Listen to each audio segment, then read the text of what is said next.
publish. Then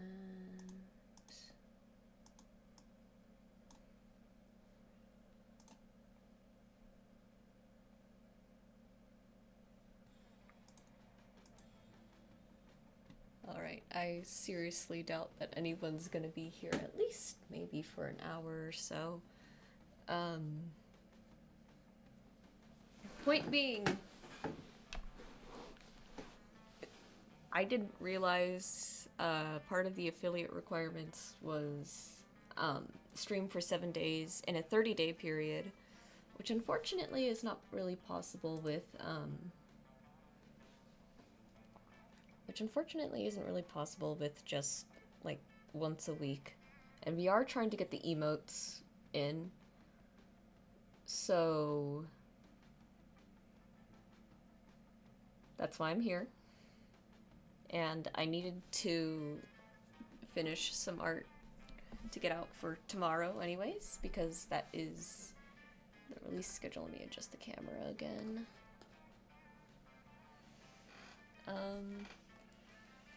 Yeah.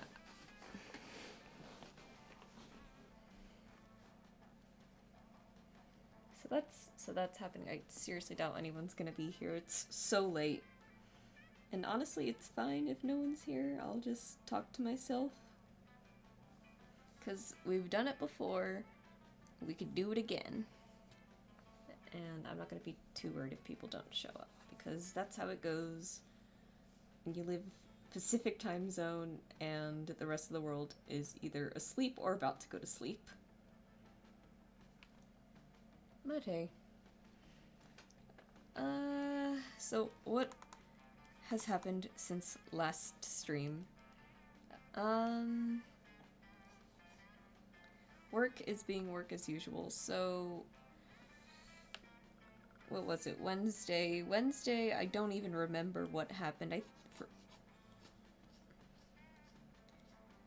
Exactly. I want to say that I think that was the day that I just went to bed really, really late, and quick, I'm gonna close this. I don't think I need the stream manager on the website.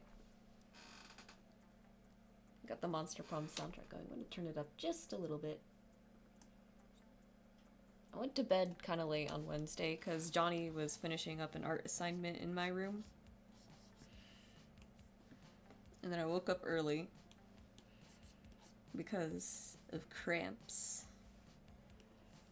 And they were really bad. I was honestly considering calling off, and I was like, no, I'll get through it. I need the money. And it was really funny. It was actually it's been fairly slow at work actually this week.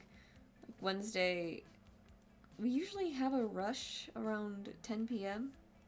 or 10 a.m. I mean, that's when I come in. And it was kind of insane that like around by 10:30ish, maybe 11 or so, they just had me do the training videos because I'm supposed to be promoting to manager. By the way, if my hair is messy, it's because I showered and I didn't brush my hair afterwards. It's alright. So, I got to do that for like an hour, which is an insane amount of time to just be sitting down and just watching videos at work, by the way. Like, the only time I think we really do that at the store is probably with, like, new hires who, like, you know, have to get through the videos before they can even start working. So it was insane that, that there was even, like, all of that I had to sit down for, like, as long as I did. The way we do breaks at the store is every 2 hours, someone will go on their break.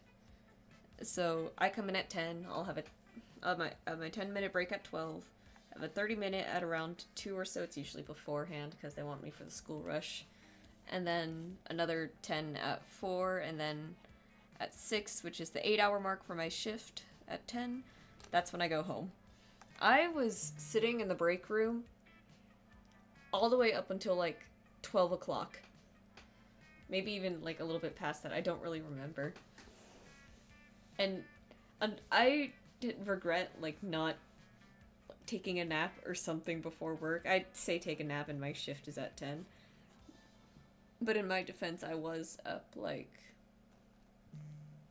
around 5, dying of cramps and everything, so did not have the easiest time sleeping. So I'm sitting there in the break room just watching videos. And the thing about the stupid Carl's Jr. training videos is that for some reason, if you play them on your iPhone, they don't play any audio. So I have to sit there and read the subtitles to everything because that's the only way I'm going to be able to like understand what the video is talking about. And then the worst part is they're training videos, so they have to talk slow and they have to talk in a certain manner. And I am completely zoned out and out of it. And I am literally about to fall asleep like half the time. So I'm sitting there like please let there be a rush so I can stand up, do something, and wake up. It was kind of insane. Let me move my mic a little bit closer. Because I'm going to be sitting back for the time being, because again, I don't think I'm really going to get a lot of viewers or a lot of people in chat, just because it's such a funky time. I didn't want to do it this late, but I can't just come home from work and start streaming and then like I can't do that. I have Butters to look after. And the other thing too, when I came home, they asked me to do my training, to finish up my training video since I only had like a small handful left. So I got that done, not as soon as I got home. As soon as I got home today, I just showered. Then I had to go pick up Clive from his campus, and then after that, I was hungry, cause the only thing I had for lunch was 6-piece poppers. That is on me. I just didn't feel like eating a burger at Carl's again. And then I got home and I had to finish my training videos, so you know, can't start stream and then just have the Carl's Jr. stuff on the side. Addie, you don't have to be here. You don't have to be here. You can go to bed if you want. I understand how late it is. Because the only reason why I'm doing this, tomorrow is the last day of the 30-day period since I started streaming, and Twitch to have affiliate. Okay, look, I saw your comment about going to bed at 9 p.m. It is past 10. But no, okay. Look, I just feel bad because I recognize, like, literally anywhere else in the States, it's probably like 1 in the morning already. Or like 12. And people are trying to go to bed. And you know what? If people want to listen to me ramble about work shenanigans today while they go to bed, I will be here for it. I thank you for coming out though. It is sleepy hours for sure. I was about to head to bed. Yeah, that's the smart thing to do, not what I'm doing. But yeah, we're about to reach that 30-day, and then I saw Gale. I'm sorry. With a gun. Yeah. Isn't this great? Isn't this wonderful? I might turn him into a sticker for my red bubble. I'm considering it greatly. Not that my red bubble is, like, particularly active or anything. Look at what you did. It's amazing. Thank you. Thank you so much. You're so kind. Especially to come out when it's literally sleepy hours. I'm tired. I've been up since... I don't remember when I woke up. I just know it was before 10. Or before 9.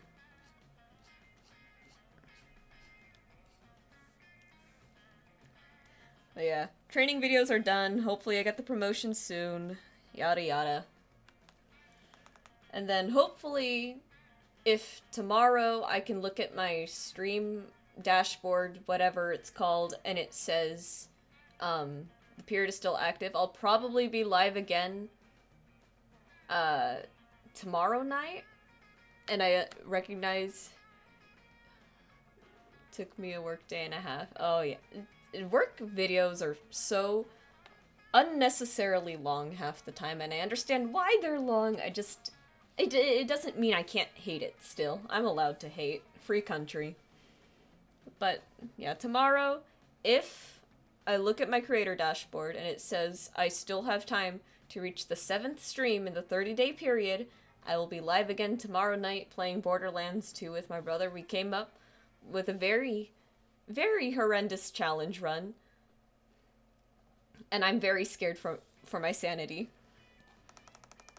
It was, I believe it's something to the effect of, I don't even know if I can, like, talk, like, Borderlands builds and stuff, because I don't know how, like, well-versed people are with it tomorrow.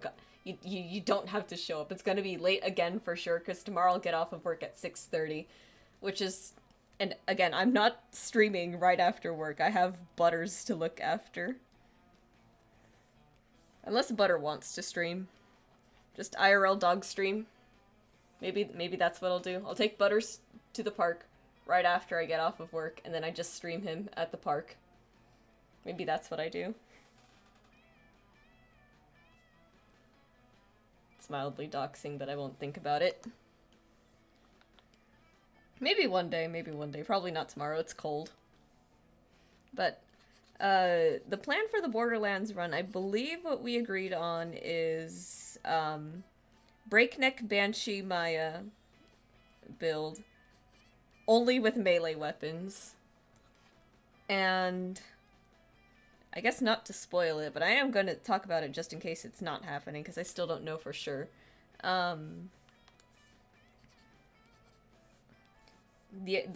So there's a special build that you can do for Maya. I don't know how genuinely reliable it is, because it does kind of require you to have no shields. But there is a shield in the game called Rough Rider, and then there's a skill that Maya can get called Fleet. And then there's a class mod called Breakneck Banshee. That is a mouthful. The shield, the Rough Rider, has 0 shield capacity, but I believe it increases your max health and then has like one other side effect or something like that. The Fleet skill increases your movement speed when your shields are depleted. And then finally, Breakneck Banshee. Oh, hey Nikki! Oh my god, wait, what time is it for you? Please tell me it's a reasonable time and I'm not streaming at like 3 a.m. for you. I will feel so bad. I wasn't expecting people to show up.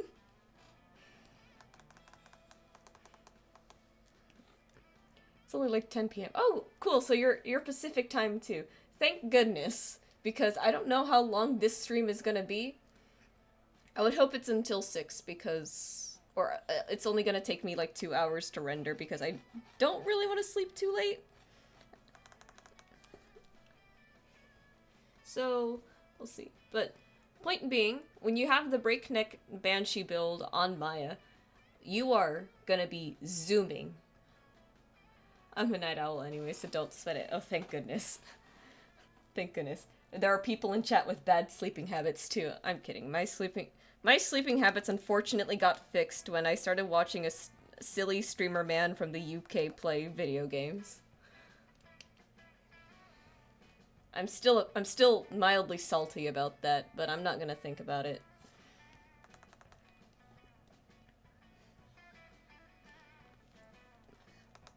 So the plan for the Borderlands run tomorrow is no shields, really fast movement speed, but only melee weapons, and I'm a little scared to see how that's gonna turn out, because Maya is not known for melee builds.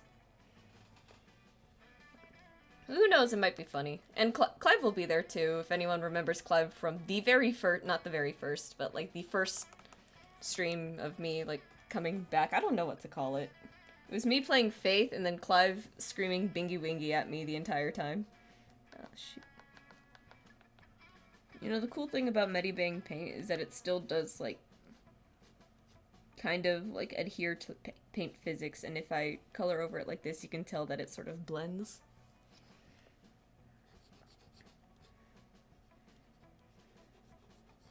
Alright.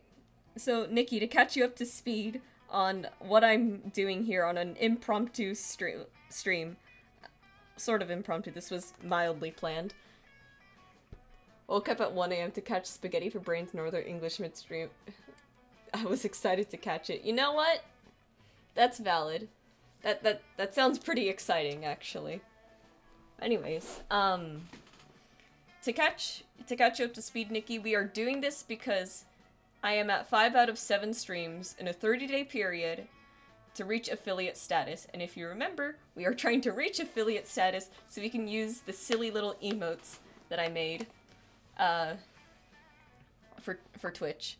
So, if we're lucky, tomorrow it's still gonna say 6 out of 7 on the creator dashboard. And if it says 6 out of 7, I am going to stream, and that'll be the last thing I need to complete the affiliate requirement, and then we just wait for the invite and then hope that it all works out. And that's where we're at. That's why I'm here tonight, potentially shooting myself in the foot for my 8.5-hour shift tomorrow, but we don't think about that. We think about the funny Gale with a shotgun image on screen.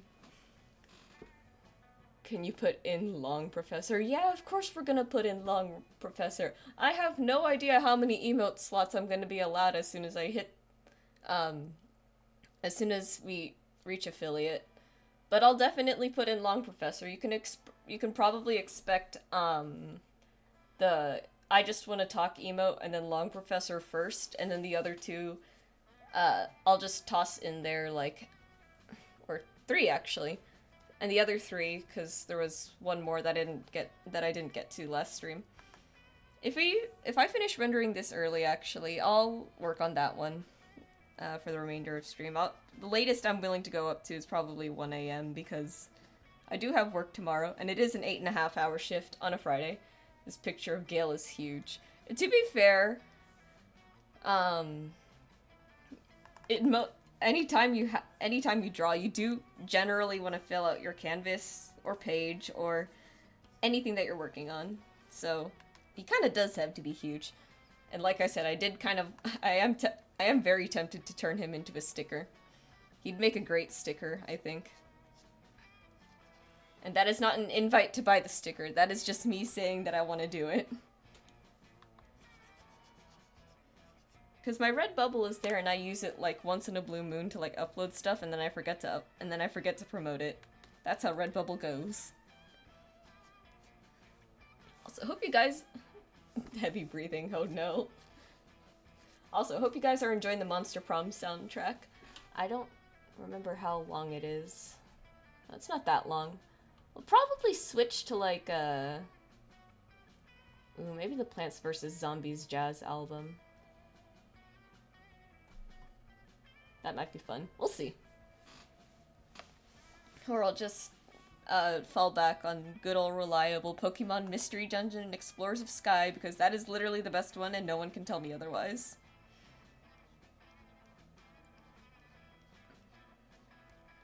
I love when my favorite childhood games are the ones that traumatized me the most.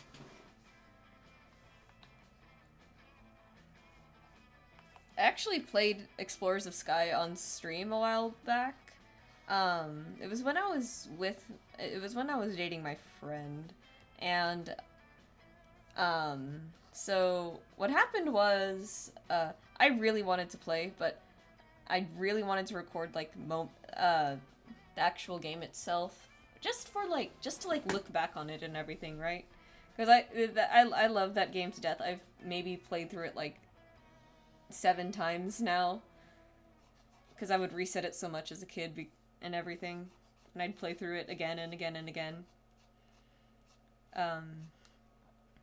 So I actually have all those VODs up on my YouTube channel, but this was a while ago, and this was way before, like, I wasn't even trying to, like, properly stream or anything. I just like the fact that Twitch saves the VODs and then you can just export the VODs to YouTube and forget about it. It was really nice because the video files are massive, right? And I recognize I have a really big, like, hard drive, right? It's like a 2 terabyte thing that I got a while ago.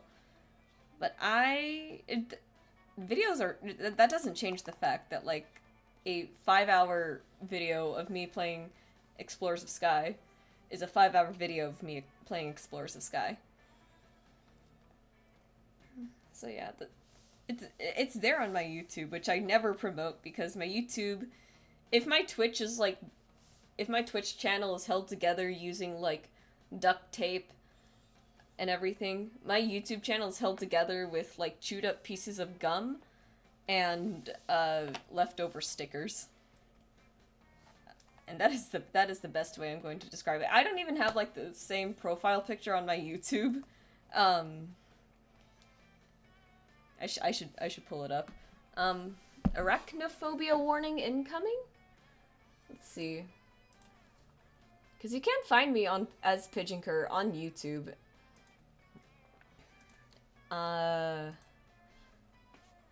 But if it doesn't look like me, there's a good there's a valid reason for that. Can I click on my profile picture, please?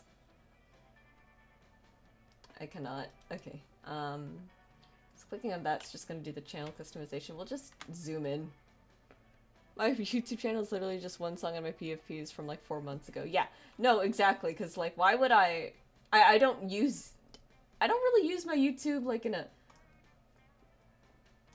professional YouTuber way. I just use it to upload the VODs here, so can I get a side-scrolling bar instead of just the...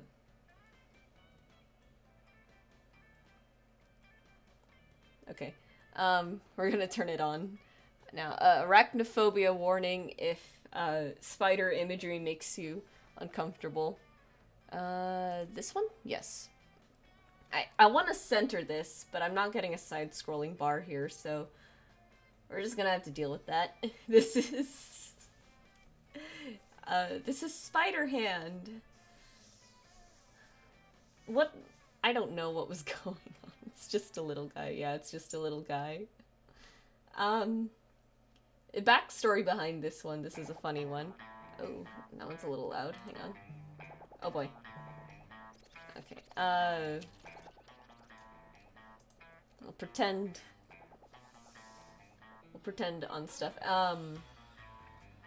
So the backstory behind this, someone in our cousin group, I forget who, was gonna run a Spider-Verse, like, one-shot type of thing. Like, it might have been Mutants and Masterminds, it might have been D&D, it was just something.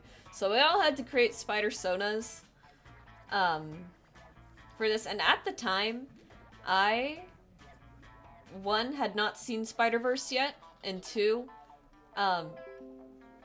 okay, I know there's a Windows update. And 2, I don't really... I'm not really big on, like, superhero media. So, everyone had to create their Spider-Sonas, and mine was Spider-Hand. A tarantula with fingers for hands, and because this was Christmas time, it was a Christmas-themed one-shot, hence the Santa hat. And to this day, this is one of the most cursed things that I've ever done. Oh shoot, that might be... This is just an Elden Ring mob, yeah. I hope I stopped that soon enough to where it, I don't get a copyright thing because I did not realize that they used an actual song for their credits. Oops. Twitch, don't hate me, please. Let's go to the Explorers of Sky soundtrack, because that one's long and I don't have to worry about, like, reaching the end.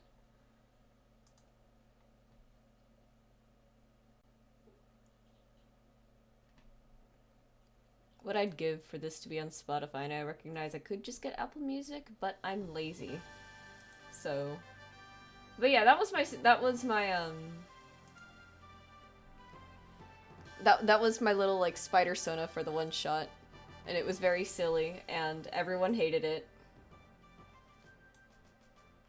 And I've redrawn it like a few times, I think, for Aries spellbook, which I've posted occasionally. I don't post a lot of like my IRL craft stuff, mostly because it's just not my main content. But for the spell spider climb, because druids can learn that, I used a spider with like fingers for legs again, and it looks, from what I remember, it looked like pretty good. Like I just sketched it on there because, as it turns out, I'm decent at sketching, like with graphite and stuff. So that was a funny little like throwback. I don't have the original spider hand anymore because it was like in an old sketchbook, and I wanted those old sketchbooks like thrown out, burned, and everything. I made a transparent PNG of the pre-render gale, but I made a mistake and closed it without saving. No! Crying. Sob emoji. It's okay. We'll have a transparent of this one, I promise. We'll even have like text in like big bold letters that says eat buckshot Elminster or something like that. Oh shoot, that's my blur tool, I just realized. You'll just wait for the sticker on Redbubble. Yeah, I'm gonna put him on Redbubble. I don't expect him to sell a lot, honestly. I don't promote my Redbubble at all because I always forget and I don't actually know how to promote it properly. And I think in general, like, my art style is just an art style not a lot of people really want. Which is fine. What can I do? The world isn't ready for my art.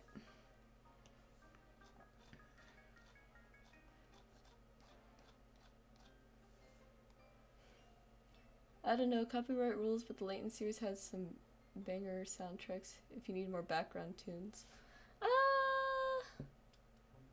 I know video game soundtracks have to be fine, and I think they're specifically fine because, one, streamers play video games. So imagine, like, every time you opened a video game, you had to turn off the music, like, entirely. That'd be depressing. I think this one is good for now, because this is, like, 166 videos, and it is really nice. Maybe I'll put it on shuffle. So we can hear, like, some of the other tracks.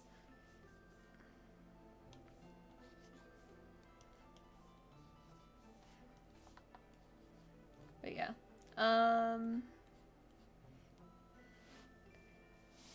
Yeah, well, I think for a different stream, we'll check out the Layton soundtrack.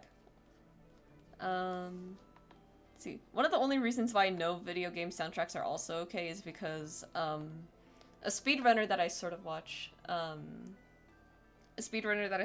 Scurry, if you guys know anything about low percent true ending Hollow Knight, it's that there's a lot of essence grinding, and you're just kind of like sitting ducks there for a while, just grinding essence over and over again. It's like a 1 in 100 chance anytime you kill an enemy to get 1, so you just wanted to share your favorite music. Oh, completely understandable. I know for a fact the Explorers of Sky soundtrack is one of my favorite ones, so I get it. Speaking of things, which mic did you end up getting? The Razer mic that you sent me, because, I don't really want to spend a lot on the streaming stuff if I'm, if this is kind of just going to be like a side thing to just like hang out and everything. And not that I don't care about good quality audio, but I just need it to sound good enough at the end of the day. So, you know, not the most important thing in the world for my streams, at least. For my streams, the most important thing is that we sit here and we have a little yap like it's girls' night.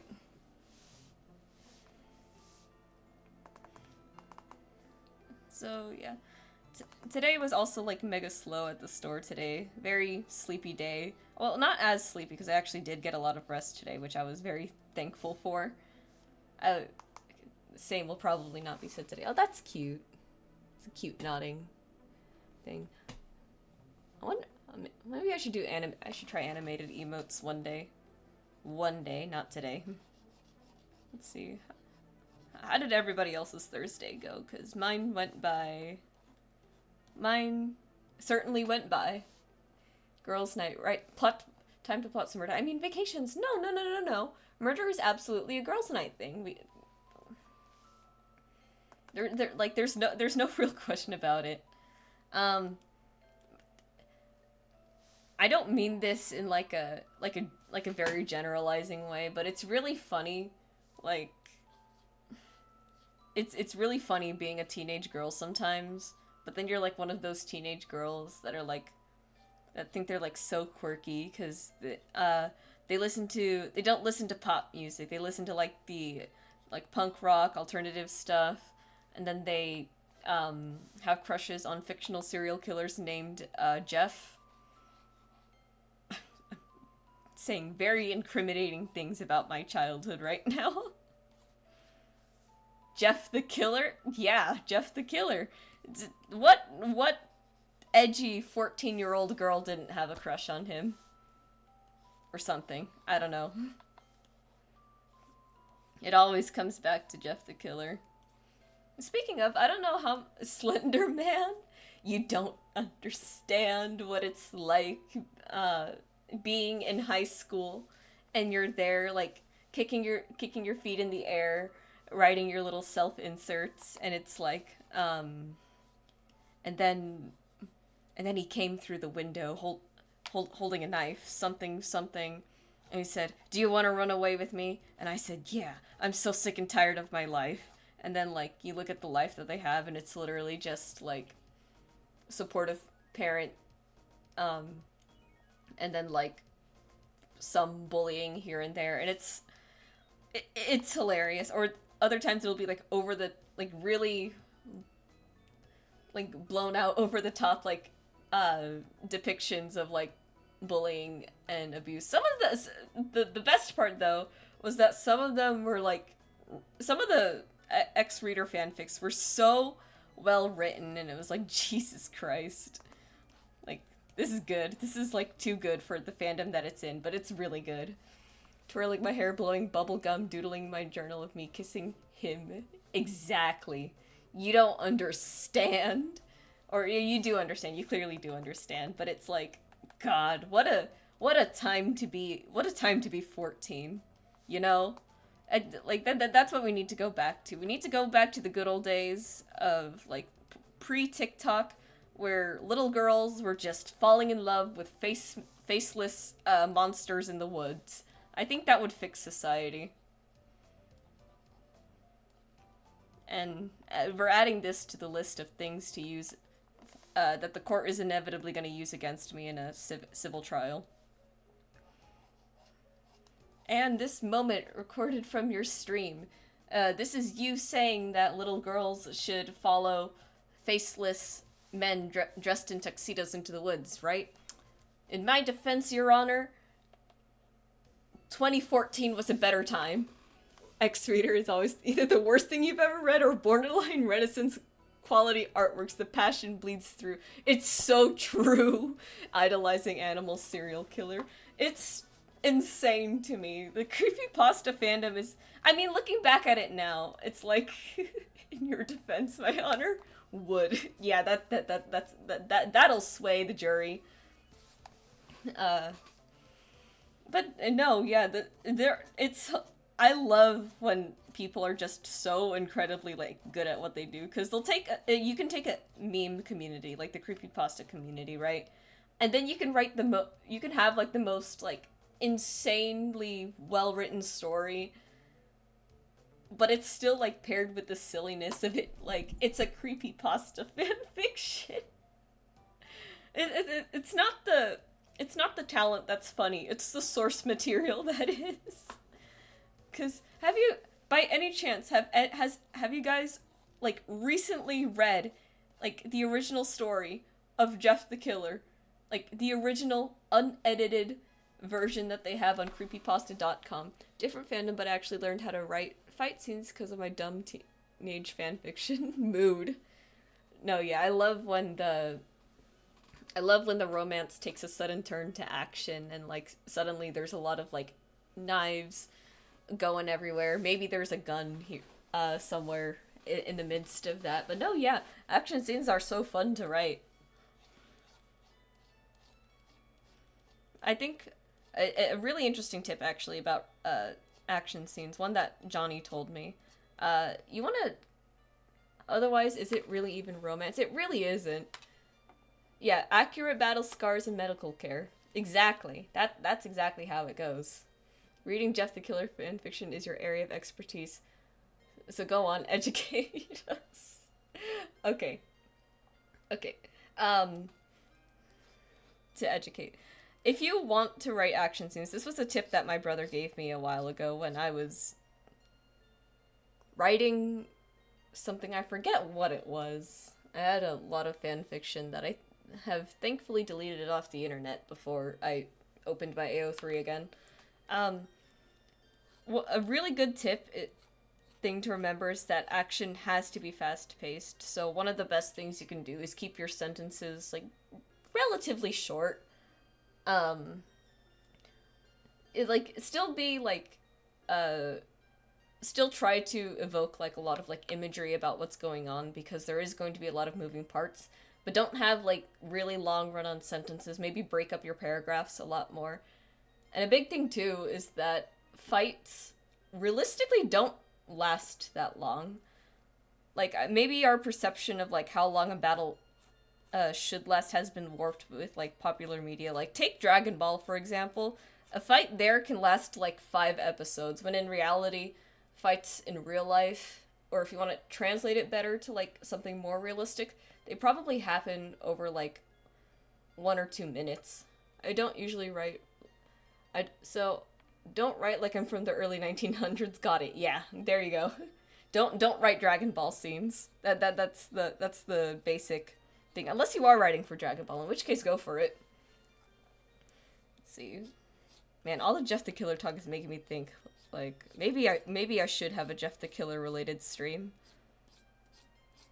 If we have a Jeff the Killer related stream, guys, what should it be?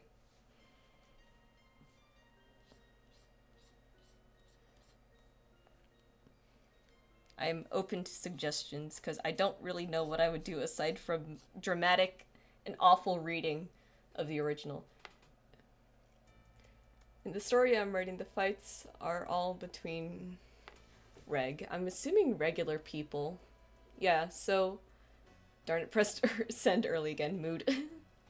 Basic Dragon Ball script. Ah! Yeah, basically. Also... Yeah, not enough, but no one here is sleeping that early. My mom's in a different country right now, and Clive probably goes to sleep at like 5 in the morning. It's fine. I can scream if I want to.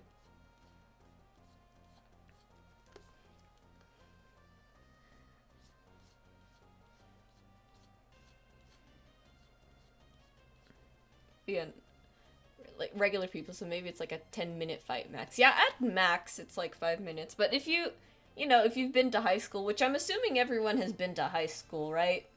Like, it's safe to assume you guys somehow aren't middle school age, otherwise I'm not really sure how you found your way here.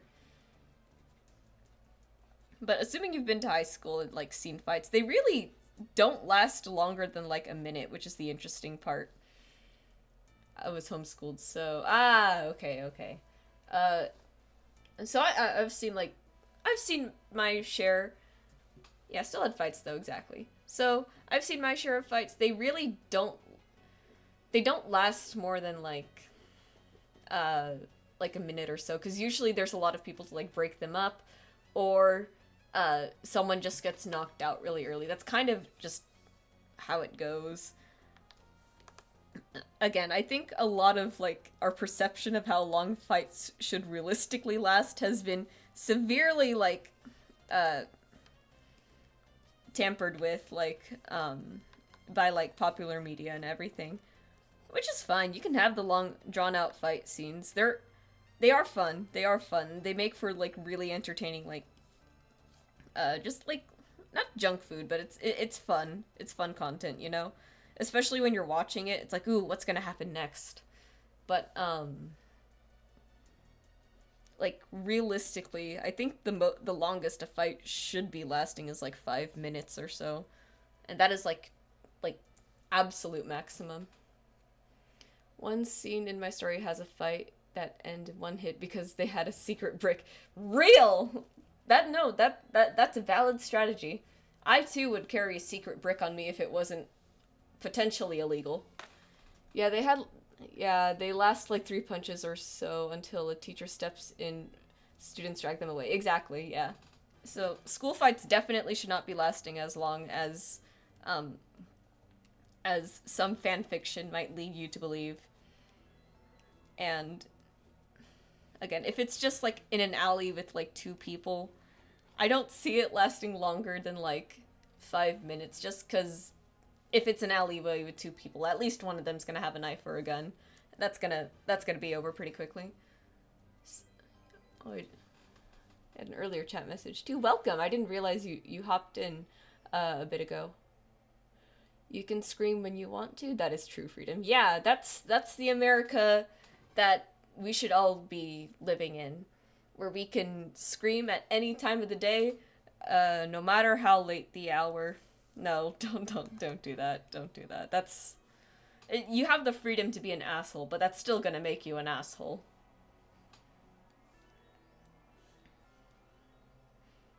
Just another pearl of wisdom or something. Let's see. What else can I render that's not adjacent to like anything super rendered or anything? I have like the dumbest rendering process in the world, and it's inevitably going to make me regret everything. Actually, I should probably just merge the layer and just render his hair next. His long, luscious hairs. Yes, I just woke up, so I popped in here. Oh man, I hope it's not too early for you. I think I checked last night to see if this was an appropriate time frame to start streaming, and I'm pretty sure it said Europe was like 6 a.m. or something. Sword fighting as a sport definitely shifted fight scenes. Like, sword fighting looks cool, but it's not how a real sword fight is. Though Star Wars definitely have been worse if they didn't have fun fantasy fighting. Yeah, absolutely. Give him a little bit of gray. Ah, that's a cute idea. I like that. Alright, let's see. The way I like to do my shadows is, like, I really like to saturate it and then make the colors more vibrant. 742 here. Okay, so that's not... 742. Alright, that's not too bad. He's 35, not a college grad. Yeah, no, if he was a college grad, he'd still have some grays. Let's be fair here. Speaking of college, I mentioned last time I have a comp sci degree, right? Like, we're all just not assuming I took a software engineering class for funsies. I wake up every day at 7:30 every day anyway, so it's totally fine. Okay, that's great to know. Hoping this is a good start to your day then. Right. Okay, so we're all aware that I'm a comp sci major. Today at the store, we had some, I think they were either IT or help desk, it's one of the two. We had them come in because apparently they want to implement something into the system where people can like buy gift cards online with the mobile app, something like that. I don't really remember the specifics. We spoke about you going to one of the Cal Polys. Yeah. The Cal Polys. There's like 2 of them here, and it's a 50-50 shot if you can guess which one's the one I went to. You can probably guess. I'm sure I've mentioned which one it was before. And I asked the guy, like, is there an address or something, or a building I can go to, because my parents have been harping on me to use my comp sci degree for a bit now, and I'm just here, like, what if I just did, like, I don't know, IT work or something for Carl's Jr. I'm at the point where it's like, okay, I'm not a great programmer, but I'm fairly proficient with, like, troubleshooting things at the end of the day. And I do know computers pretty well, so hopefully. Previously, you went to... obviously you went to Cal Poly San Luis Obispo, famous for its agriculture and viticulture. Duh. Addie, you know how I said it was like a 50-50 chance to get it right? I'm sorry. I went to the other Cal Poly.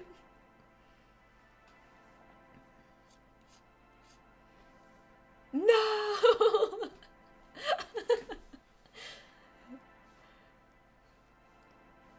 Yeah.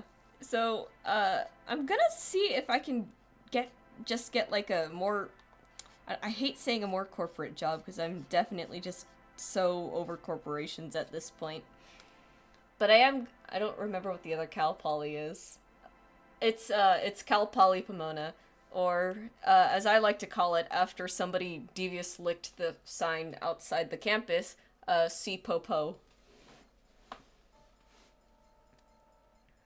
Yeah. Uh, people. Well, one day I will be a somewhat notable streamer, and people will use this information against me and find out where I live. I don't.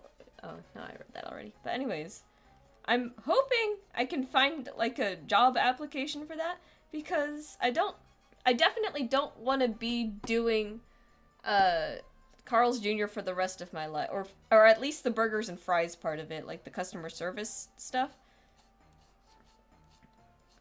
But I also don't feel like looking into software engineering jobs because fuck that.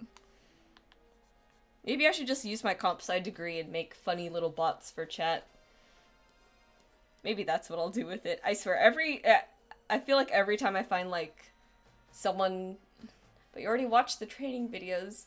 I mean, it's not like I'm gonna get hired for, like, IT tomorrow. I still have to do research, and I'll probably do, like, my own studies on, like, how to do it. And that's gonna take its own amount of time, because I'm always, like, doing something else, too. I'm always caught up with stuff. But yeah. I will be a manager, and hopefully it won't be forever. Because the next step, I think, after shift leader would be being the restaurant general manager, which is just which I think is just too big of a headache to like really take on. I admire the people who try to do it, but oh my, like no thanks. Like that's when you have to like actually schedule people. And then you have to worry about, like, all kinds of other things. But I think, at the very least, your pay is protected. But it's still, like, it's still a job that I definitely don't really want a part of, like, at all. Johnny is also looking to, like, climb the corporate ladder just a little bit. There's a position that you can get called OA, and I forget what it stands for. But basically all it is that you go to the different Carl's Jr.'s, and you see if everyone's, like, doing, like, the scripting properly, following store procedure and standards, yada yada yada. And the nice thing about that job, according to him, you can choose the days you work for the year. So you can literally, like, you literally have your entire year planned out when it starts, which is really nice. And I think it's, like, protected pay, you can bring a friend and family to the restaurant with you. Stuff like that. So I'm hoping he gets it, because he definitely doesn't want to be doing Carl's for the rest of his life either, so yeah. I went to Humboldt, which got Cal Poly status the year after I graduated. Someone in the past crashed their car into our school sign, and it created a big hole in the sign. This prompted a student to dress as the Kool-Aid Man during Halloween for a funny picture.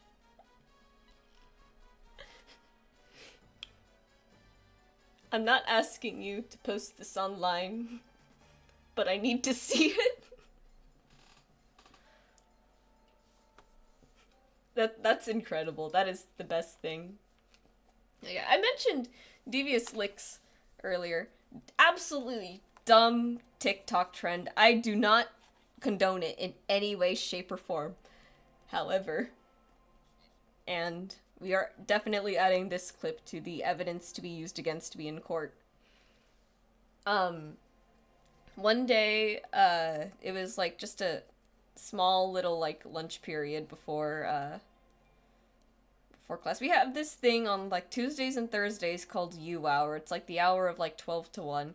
Usually clubs will hold their meetings at this time, but if you don't have anything else to do, a lot of people use this as like a lunch hour. And in one of the cafeteria areas, someone had left like these little signs. I have it right here actually. Let me get it real quick, and let me also remember to actually save my art before something bad happens. I sent in blue sky. Oh boy. I need to see this real quick.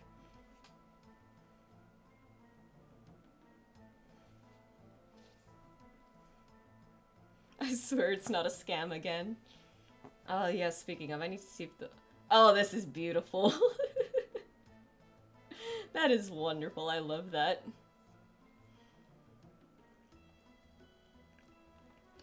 Don't repeat my folly. No, you could send me scam links and I'll probably click them and regret everything. But anyways, I don't condone the... So they had left this sign on the tables. Oops, I accidentally took out a thumbtack. Uh-oh. Oh well. I'll fix that later. They had left it out, and I was just sitting there. For the whole hour, no one had come to get it, okay? And to also be completely fair, like in my defense, college campuses make an insane amount of money because of like tuition fees and everything else, and I have no idea where it goes. So this probably only costs like pennies to them realistically. Yeah, they do. And I had this hanging in my room. It is the warning label with like the BPA and everything. I took one of them home. Do I feel bad? No. Because at least with the devious licks trend, people were stealing things like toilet seats, fire extinguishers, and everything. And that actually can cost like hundreds or maybe like low thousands. I'm pretty sure I could get another one of these on Amazon if I wanted to, so I'm not sorry. But yeah, well, let's read what it says for funsies. Warning, many food and beverage cans have linings containing bisphenol. I don't know how to pronounce that. A. BPA, a chemical known to the state of California to cause harm to the female reproductive system. Jar lids and bottle caps may also contain BPA. You can be exposed to BPA when you consume foods or beverages packaged in these containers. For more information, go to www.p65warnings.ca.gov/BPA. So I just have that in my room. So yeah, if you stop by the house, you cannot sue me for BPA poisoning because I have the sign that says there might be BPA in this house. And it is a danger to the female reproductive system. I'm just chock full of like the worst stories. Like the worst. I am not a good role model. Don't listen to me. Do not steal from college campuses. Do not do anything that I do. I do this because I fear no man.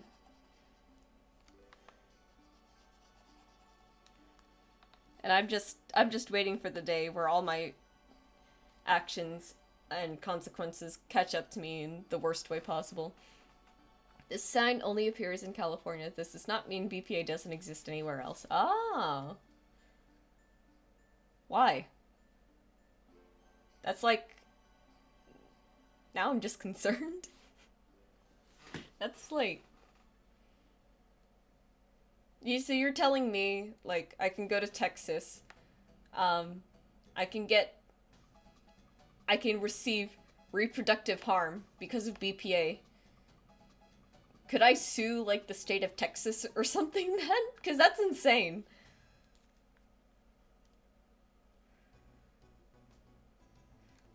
Like, California law makes sense, yeah, but it's like, you'd expect it to be, like, another state's law?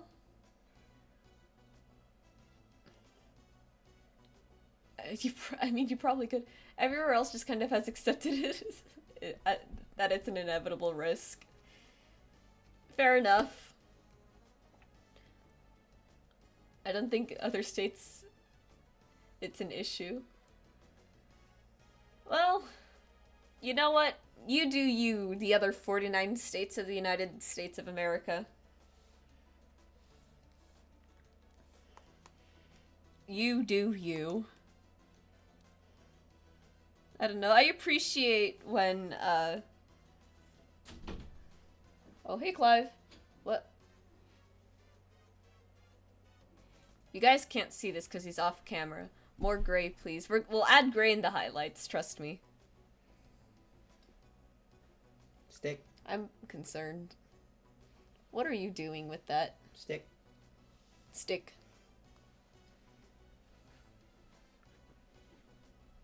Is that Clive Rossfield? The chat says hello, Clive. Tell him I said this. Put that in chat. He said this. Is this an offering for your dog? You know, if my dog was allowed upstairs, maybe, but, I have this now, and I'm not quite sure. Oh, hang on, there's like a cool texture here. No, it's not quite stick beetle texture, it's just kind of rough.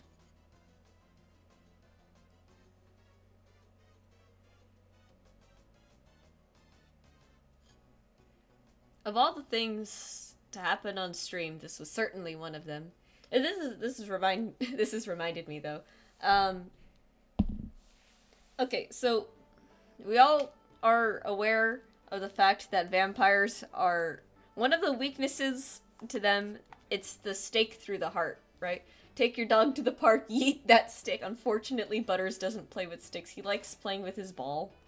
He's got a little blue ball that he's had for like forever now.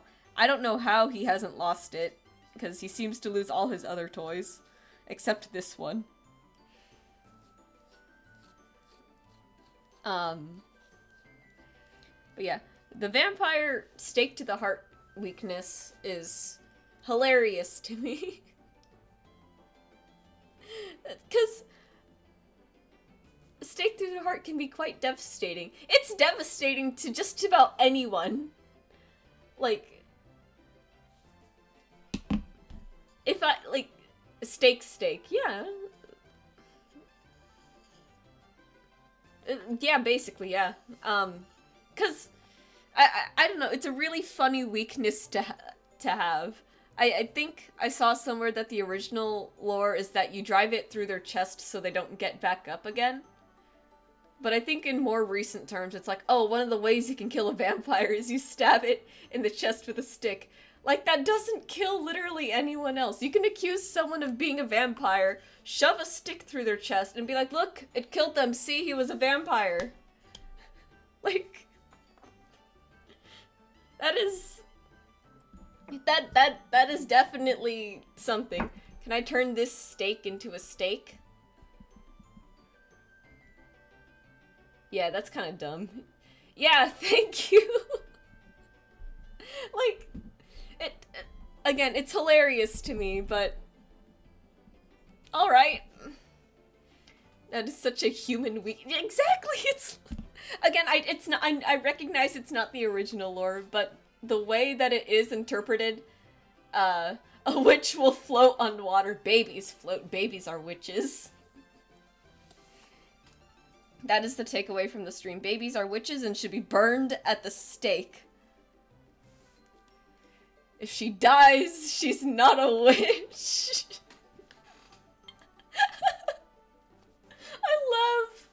I love folklore from back then and people attempting to, like... It's such a funny, like, thing. Where it's like, okay, if she doesn't die, she's not a witch. Or she's a witch. And if she does die, she's a witch. Our bad. Like, they really they really, like, sat there and said, like, yeah, this is reasonable.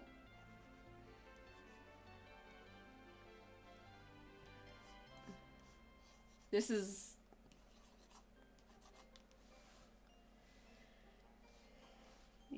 yeah. What are some other funny vampire weaknesses? Philippines has to be one of the worst places to be a vampire. Literally, I don't think you're gonna find a single house that doesn't have garlic powder in it. Like, garlic is such a Filipino staple that I cannot imagine, like, existing without it. Not to mention, it's always, like, humid as fuck there. And if it's not sunny there, it's probably cloudy with a chance to rain a little bit. So there goes another, like, weakness. How do you kill it? Oh, you just shoot it point blank in the head. Yeah, like, that doesn't kill anyone. It's... Oh, you gotta shoot the zombie in the head. And if it dies, it was a zombie. It was a real zombie. Yeah. Like everyone else. Are there any other... Chat, are there any other, like, funny, like, cryptid weaknesses that just make the least amount of sense? In terms of, like, being, like, it's specific to the cryptid?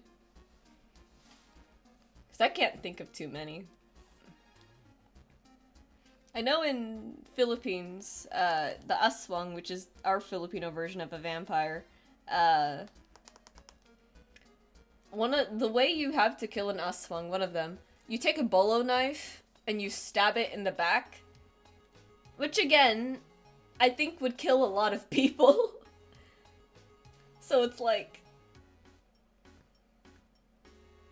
is it really a weakness more than it is just like a matter of fact? I don't know, it's... Look, ancient people, what were you smoking? And can I have some?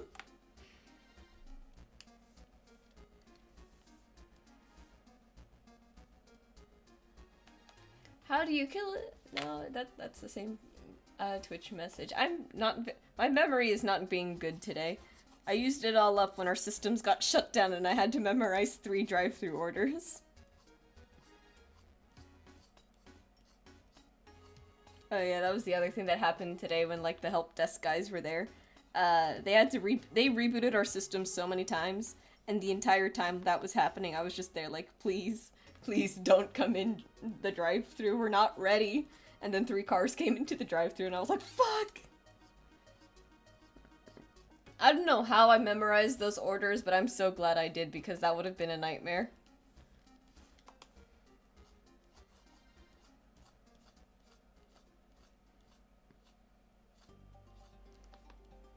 God, this soundtrack is so good. Alright. Time is it? 11:03? We got plenty of time. I'm gonna add the gray, I think, on the highlights or a different layer just to, like, not confuse myself. I get confused pretty easily. Sorry, I just wanted chicken nugget stars.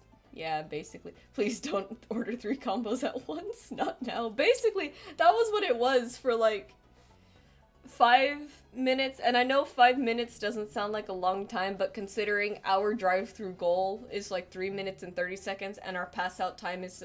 And they're only supposed to spend 1 minute-ish at the speaker, and then 1 minute at the window. It's pretty... 5 minutes is, like, a long time to not have the systems up.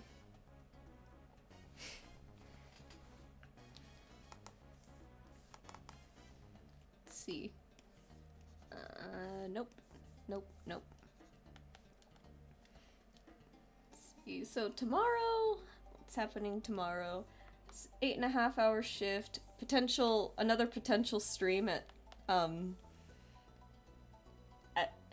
late hours. I'm so sorry.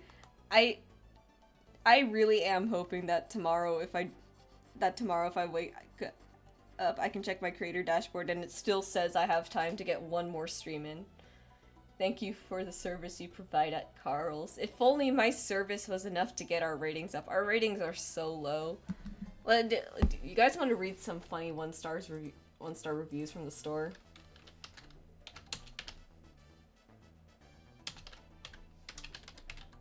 I'm not gonna put this on stream because this is literally just gonna be, like, right by my house. Let me see the reviews. Oh, my review is still here. That's hilarious. Uh, let's see.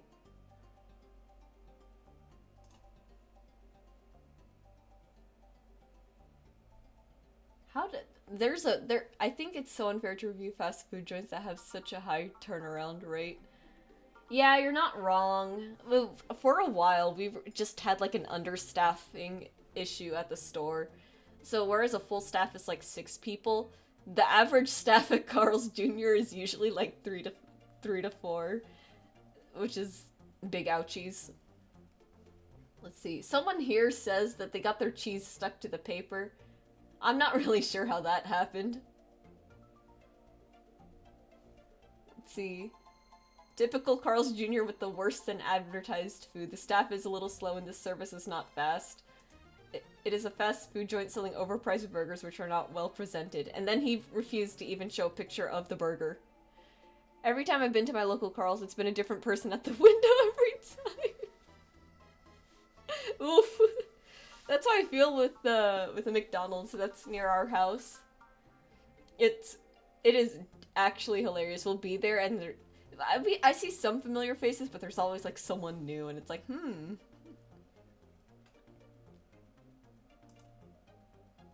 Oh boy, these are brutal reviews. They are going up though. We've been trying to get our reviews up. Worst Carl's Jr. I've ever been to. Ordered 3 large combos. I'm gonna tell you right now. Oh, this is 2 years ago. Never mind.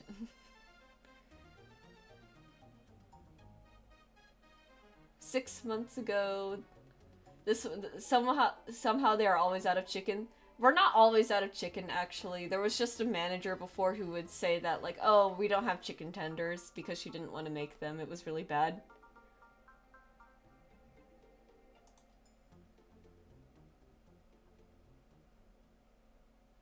But yeah, these are hilarious.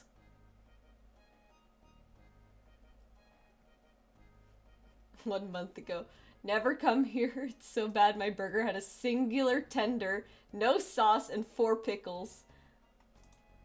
Let me see. I want to see the photo. Yeah, that's a chicken tender. I don't know who did that. But yeah, our Google reviews are bad. I feel bad for the customers, but at the same time, it's like, this is not my fault. I'm just the person who hands out the food. I think it's a lot harder being a frontline person than it is a backline person sometimes, because unfortunately, if a customer is mad, you are the person that they are going to scream at. And I've had plenty of people scream at my face for things I didn't do. Like, there was this one lady this one time in the drive-thru. The person who was center is usually they're usually the person in charge.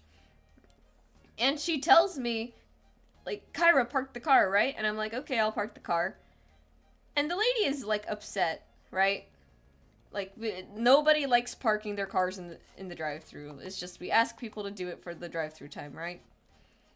And then as soon as I park her, my manager hands me the food, and I'm like, are you serious? The horror of customer service. Maybe that can be used in the Jeff the Killer stream. Real, yeah. Jeff the Killer is my canon event. It's only fair. Jeff the Killer is the reason why I work fast food today. But, let's see. Yeah, so she hands me the food right after I park her. I'm like, this was her order. Why did you have me park it? So I go over to the car and I'm like, I'm really sorry for the inconvenience. I don't know why she asked me to park you. And she's like, just give that to me, right? And she yanks the bag out of my hand. And she looks in the fries. They're cold. And she's like, that's why it didn't take that long, or it takes so long that you gave me cold fries. I'm like, I'm really sorry about that. I can get that replaced for you right now.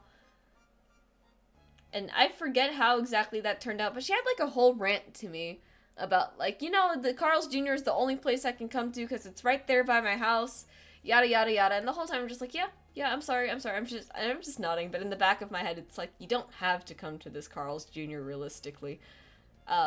McDonald's is right there. You just have to sacrifice a little bit more time. Like, I want to come to Carl's Jr. to work because it's like 5 minutes away from my house, assuming the traffic lights aren't being stupid. And I get paid $20 an hour, and it's a lot easier on gas for me. Um, if you don't want to come to Carl's, the simple answer is don't come to Carl's. Like, I don't know. And then she had the at least she apologized. Like, I'm sorry I'm yelling at you, but I need to yell at someone. Like, you don't need to yell at someone. You really don't need to yell at someone. So that was one of the worst experiences I had. Another time, for some reason, this was back with the other manager, kept saying like, we're out of chicken tenders, sorry. Um she was always like the type of person to park every single car, and that's why her drive-through times would be so low. But the thing is that all the customers were like upset at her because she would like park for like a single burger. And this one time, she had parked this older man for literally just a famous star. And she's having me run back and forth to take out the parked cars. And this man pulls me or honks for my attention. By the way, I hate it when the people honk at me. It's like, can you just roll down your window and call for me, please? Right? And he says, I've been here for like 15 minutes and all I ordered was a famous star without cheese. I'm like, I am so sorry. Let me go figure out where that went. And it's, again, this is why I hate parking cars, essentially. There was just a period in Carl's where everyone was just parking cars, like, as soon as they got to the window. And it's like, we cannot be doing that. I don't want to be running back and forth. And it's not even like, it doesn't even comply with our policy. The only time we're allowed to park cars is when we have the car behind them ready. And it was just a stupid, like, mess over and over again. I was so upset. But, like, we don't do that anymore, and that was, like, evening shift. Working day shift has been very nice because we have really strong team members, and then, like, you know, the manager's there, so people actually do follow the rules, which is nice. I think evening shift might just like bring out like some laziness in people, which I get, but it's like, come on, guys. It is super easy not to do something. Yeah, exactly. She had to? Yeah, no, she really didn't have to yell. Like, you shouldn't be yelling at service workers because a lot of the times the people you're yelling at, it's probably not their fault. Like I said, it's not my fault the kitchen is slow. It's not, like, my front line, and I'm gonna call it my front line because I'm about to be manager soon anyway, so I can say this. My front line will be like, everything is lined up and ready to go. It's the kitchen that's slow sometimes, and I'm just like, guys, come on. Also, you are not her therapist. Exactly! Like, I don't understand why it's so difficult to treat customer service people with, like, a little bit of respect. I know it's probably because, like, oh, well, we have to treat the customer with respect, because, you know, it's literally our job. But at the same time, it's like, I almost feel like there should be, like, a training video for the customers. Like, hey, this is how you're gonna treat our employees, otherwise we reserve the right to kick you out of our restaurant. I feel like we need something like that. The other thing that I think we should have is our little Carl's Jr. wall of shame, and that's our ban list from the store. Like, can you imagine just, like, a big wall plastered with, like, photos of, like, different people's faces, and then they walk in and it's like, hey, aren't you that person that got banned from the store because you actually punched our manager in the face? Yeah, get out. We're not serving you. Like, we need something like that desperately. Mostly because it would be really funny, but also just because, good lord, the people who walk into a store sometimes are insane. I am glad though that I live in a pretty, like, safe area, all things considered. I know we had a GMIT, which is just general manager in training. She came to work at our store for like a few months and everything. And the original store that she came from Oh my god, she had some insane stories to tell. Can you imagine being banned from a fast food restaurant? That takes some special stupidity. It's not, I wouldn't say special stupidity, considering how common it's kind of becoming now. Like, especially with everyone wanting to be like a public nuisance streamer and everything. Hi, Kira. Good morning. Hope it's, really hoping it's not too early for you guys. This is kind of a very silly hour for me to stream at. It's late for like everyone in the US, and then it's early for everyone like in the European area. So I'm just here like, I'm sorry.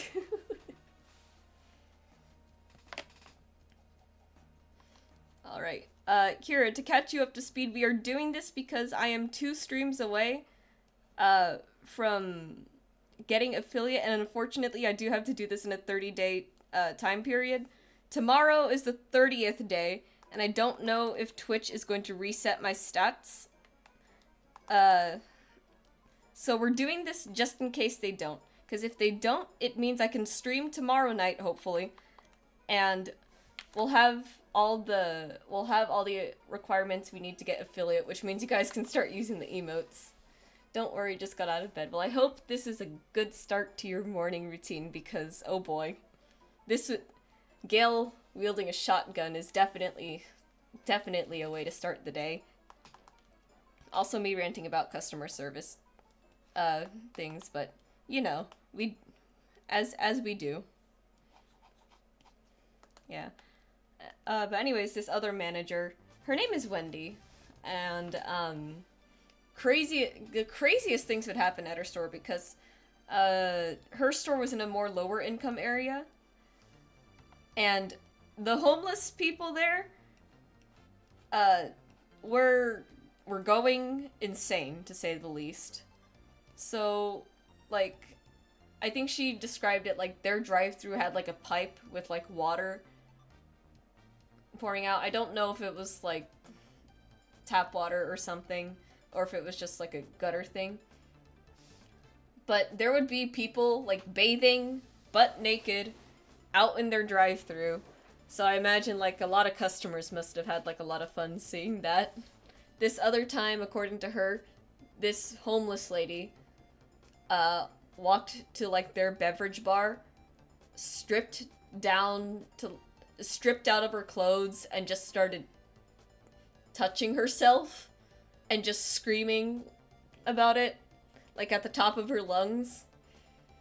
And I'm just I'm just standing there listening to all of this. Like, the worst experience I had was an old man took off his shirt, swung a jug of milk around, and then started screaming racial slurs at my coworkers behind the counter. And that was my 3rd day working at the store. But yeah, I feel bad for her, but I don't think she's working at that location anymore. I could be wrong, but it was definitely insane, and it does make me thankful that I don't have those experiences at my location, which is nice. And I don't mean this to like poke at homeless people. I understand that financial situations are hard, and it's tough getting a job, even like just as a fast food worker. But oh my god, that is insanity.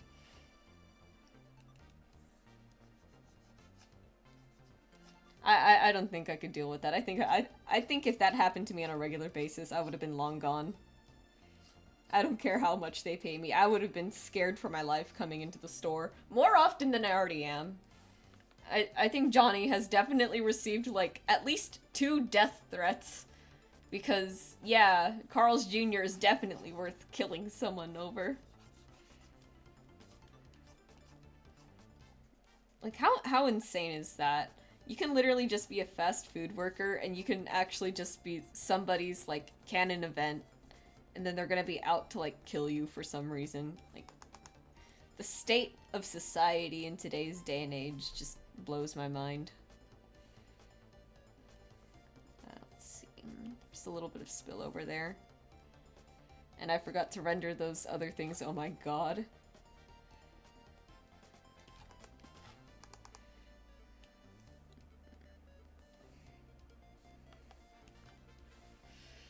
yeah, that's enough. That's enough work ranting for now, I think. Let's get back to another funny topic. Let's see. We're actually pretty almost done. We're just gonna render this other barrel and then like that gold lining, and then we can move on to highlights, and we'll put a little bit of gray like you said, Addie. Oh wait, I don't need to do that yet. So let's do this part first. Let's see.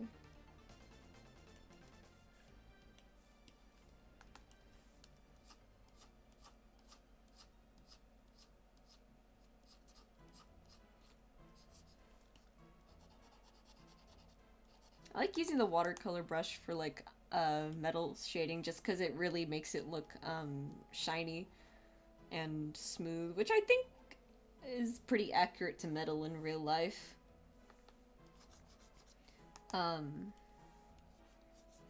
So let's see. It really does, I think, resemble like metal pretty well when I actually do fully render it with like the highlights and everything, which is fun. Look at all the texture and everything. Look how sloppy it looks. Look how rough and carefree it is. I love it. Be back in a moment. Yeah, of course. Take your time. We're just gonna be vibing here. I don't know if I'm gonna call out breaks today. It's fine. We don't need breaks. I'll probably need a break. Stretch breaks would be good. Then just do this part. We'll be on to highlights. Oh shoot, I forgot. He needs his thing here.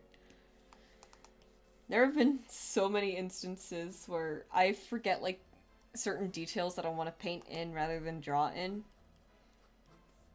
And I'll have like the finished thing and I look at it like, wait a minute, no, wait, I need to fix it. It's happened to me so many times, it's so sad. I don't know, my brain is really just like out of sight, out of mind, and I'm like, oh boy. I'm getting better at remembering though, so all is well, hopefully.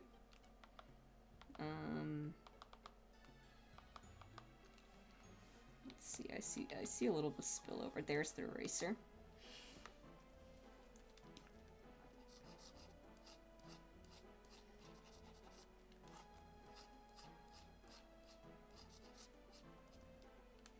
Alright. That should be good. And that is all of our shadows, which means I'm gonna quickly get this other stuff put in here. I don't remember the exact color that I used for this, but I'm pretty sure I can just get away with like... Well, I'm gonna blur it so I don't actually need to worry too much about texture. I'll use the pencil brush for this, and then...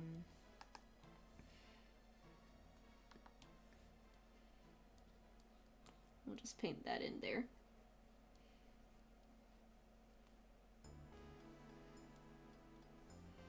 I think that needs to be a bit darker, but I'll go over it again in like a different shade of purple. Won't worry about it too much.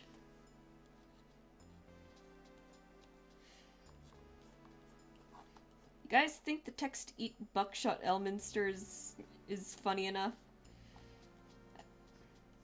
I feel like I personally like it because me too, that old man was a jerk. But, I don't know. Let's see. And then I'm gonna go over it again in like a darker shade of purple because... Yeah, and then it's actually not all that visible, so I'll have to decrease the opacity too. Oh boy.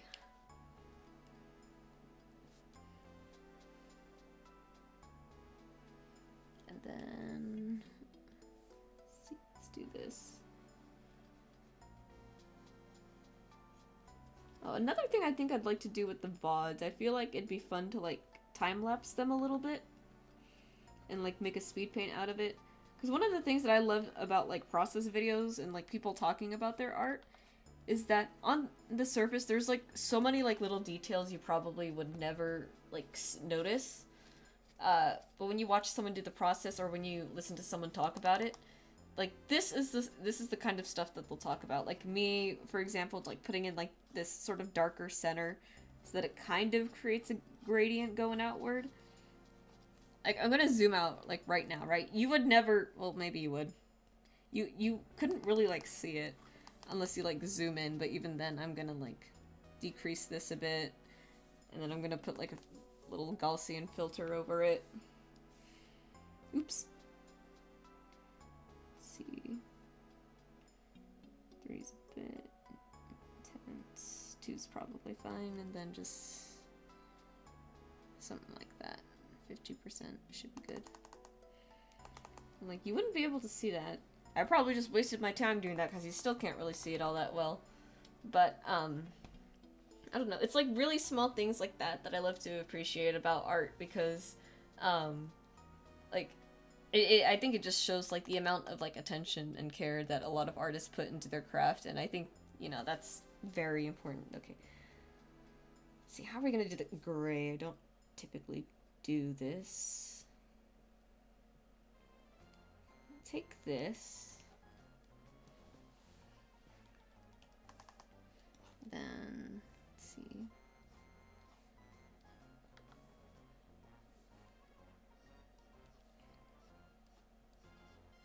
I feel like this could have just been done with the rim lights, but it's alright.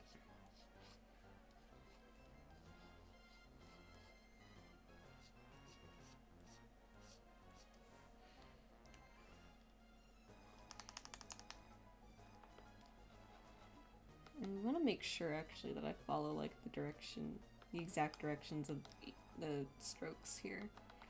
Otherwise it's just gonna look off and unnatural.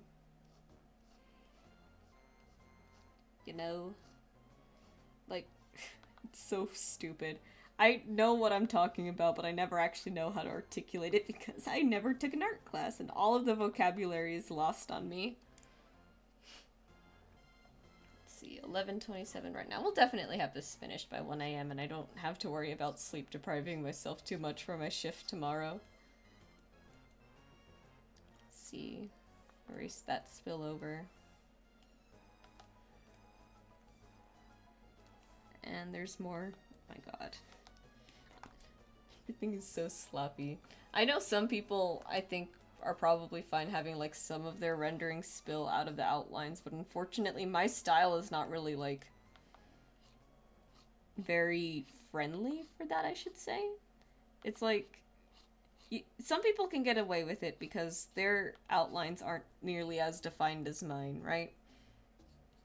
Like everything about my ink work, it's very like consistent. It's very like it looks best when you color in the lines and not really out of it. So I don't really like having all of that stuff outside, so I do unfortunately have to like watch out for that. And could I just turn this into a clipping layer? Yes. Am I going to? No, because I refuse to make anything easier for myself for some reason. Let's see. Oh yeah, let's bring back Jeff the Killer real quick. If I do a Jeff the Killer stream, I want to know what that's gonna look like because 1, I love the idea. 2, I'm just not sure like what I would do exactly. I don't know if there's like any like maybe I'll play like a really like Unity store game. My hair got caught in my glasses. Oh my god. 1 second. I think a dramatic reading would be fun, but it's not really that long.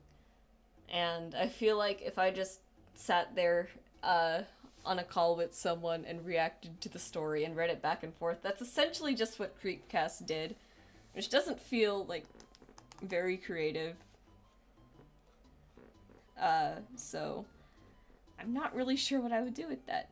But it would be fun. Maybe I should just draw Jeff the Killer. Maybe that's what I should do. I'll draw creepypasta 1 more time in my life and then that's it. Never look back. I don't know.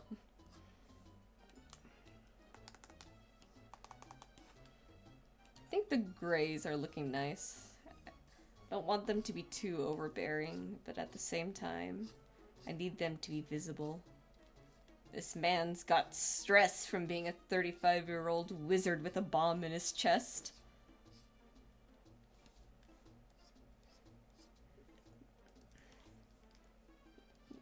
Gale, as he is right now holding this shotgun, is a walking arsenal, actually.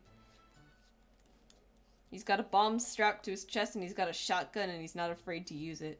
Now put the money in the bag.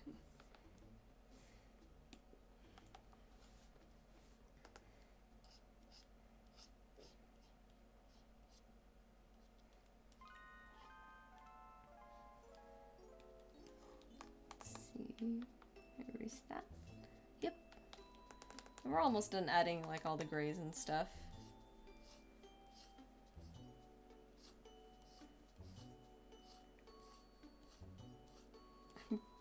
Half tempted to play Mystery Dungeon on stream again, but I've already done that like once a long time ago. That's actually the reason why So It's a Miracle he hasn't exploded from all the stress. Honestly, yeah. Like, oh my god, I know for a fact if it was me, I would just go off somewhere by myself, just away from everything. I mean, technically stress isn't like what makes the bomb tick, but it is funny to think about. Actually, beards don't really have like long strands like that. I need to keep it short. Need to remember my textures here.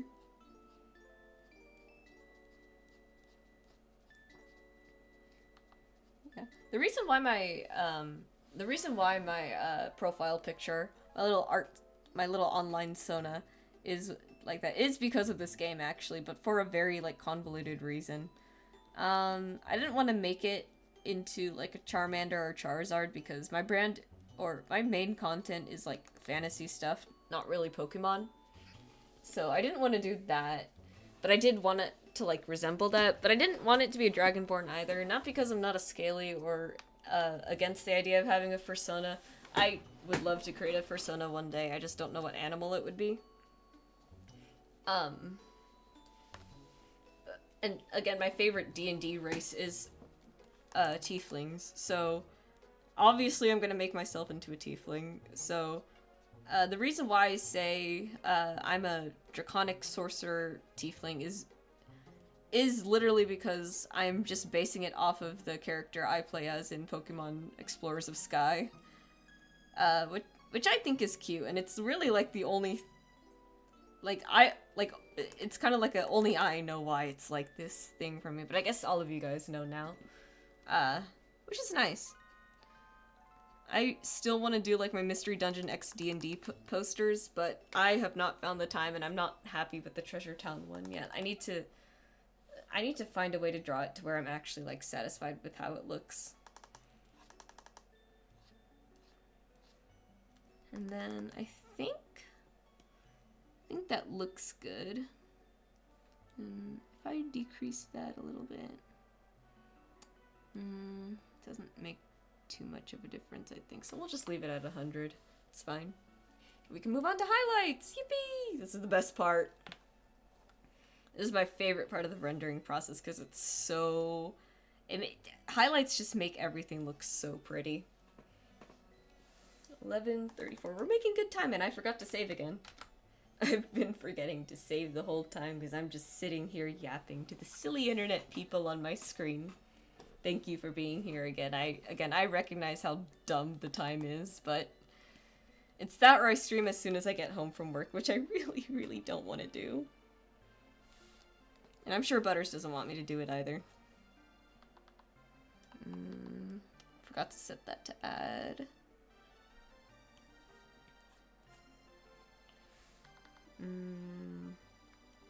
There's a good color for eye highlights in here somewhere. It's probably no. A little bit more yellow, but a little bit less saturated, I think. Yeah, I like that. I think.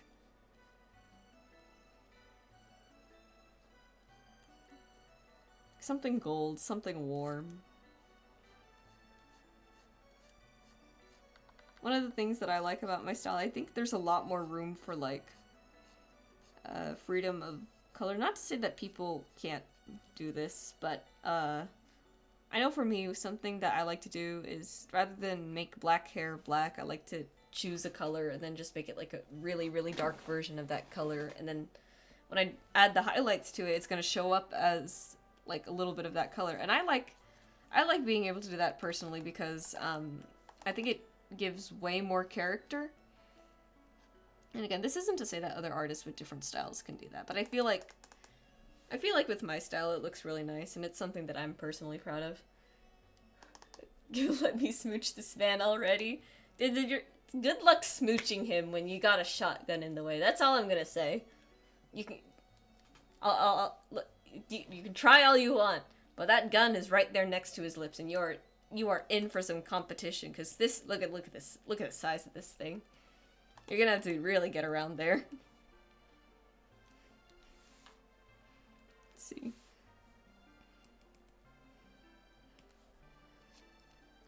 And do that.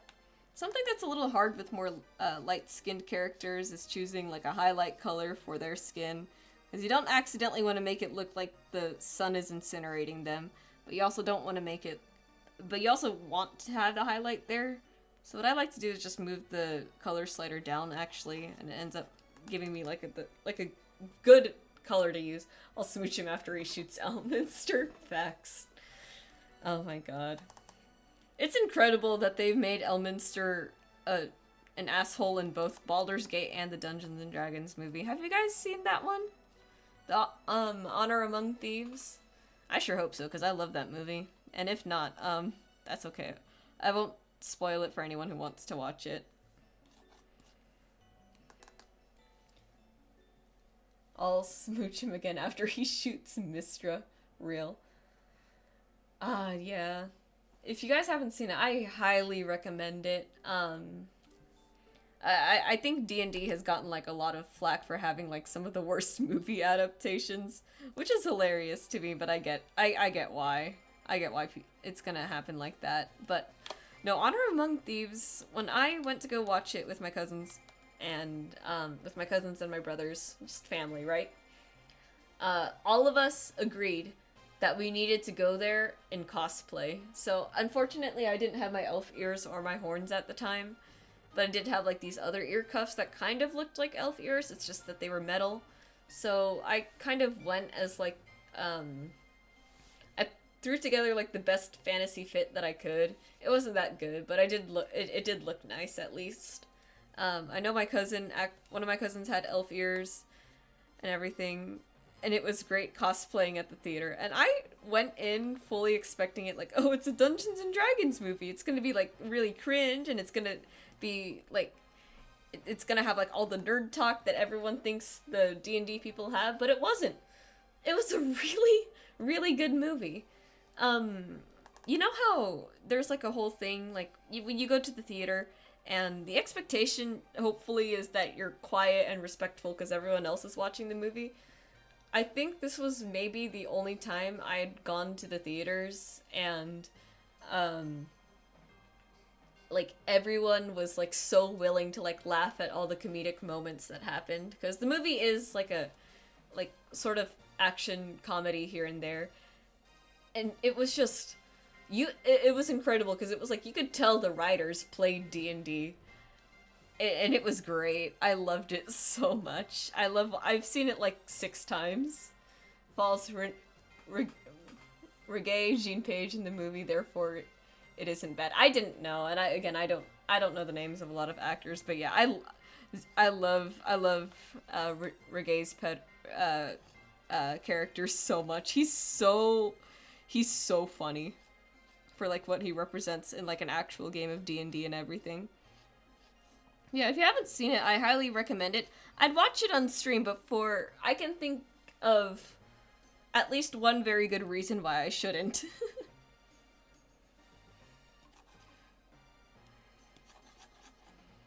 Yeah. I know for me, you'd think I'd be super into like Lord of the Rings and everything, but as it turns out, I'm not. I'm horrendously picky when it comes to like the type of fantasy media I consume. Um, and for me, it's that I don't like when fantasy movies have like when they're super dulled out or when everything is just super like serious. And I know a lot of it's just not my cup of tea personally. But I think I would like to give Lord of the Rings like a proper watch through. I'm a Redwall and Land of Oz girl. I've never heard of those, but they sound interesting. I know fantasy media that I enjoyed recently is Dungeon Meshi. I need to finish it. I feel so bad that I like got through like some of the episodes in season 1 and then I just kind of stopped because I'm really bad at watching shows, but I love Dungeon Meshi. I just aged 84 years. Addie, there's no way you're that much older than me, right? I'm only 24. I'm just no. It's not that I'm young and stupid or that you're old. It's that I'm stupid, and that's all it is. Like there was a time in high school where my two friends, I had told them add like 8 to that. See, that's not terrible. At the end of the day, I'm just stupid and didn't get introduced to a lot of media.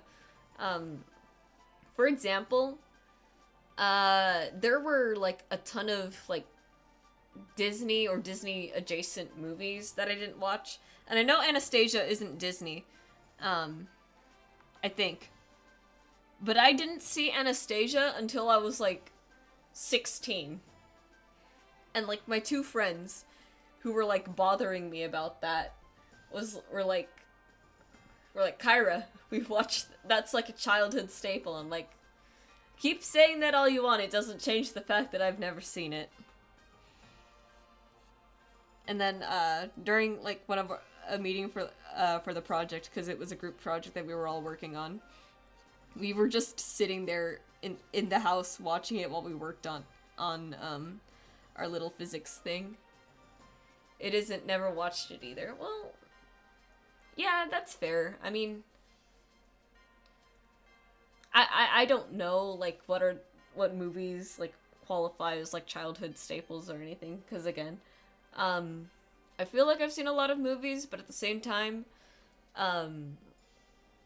it's just kind of like all over the place, and my memory also just isn't the best. So I might say that I've never seen anything, but in reality, I'll probably bring it up to my dad later, and he'll be like, "No, we did watch it. Don't you remember? You were like 5 years old, and it was like your favorite movie." And I'll just sit there like, "No, I don't remember."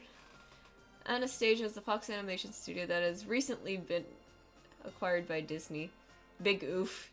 Disney, stop acquiring things. We don't want you here.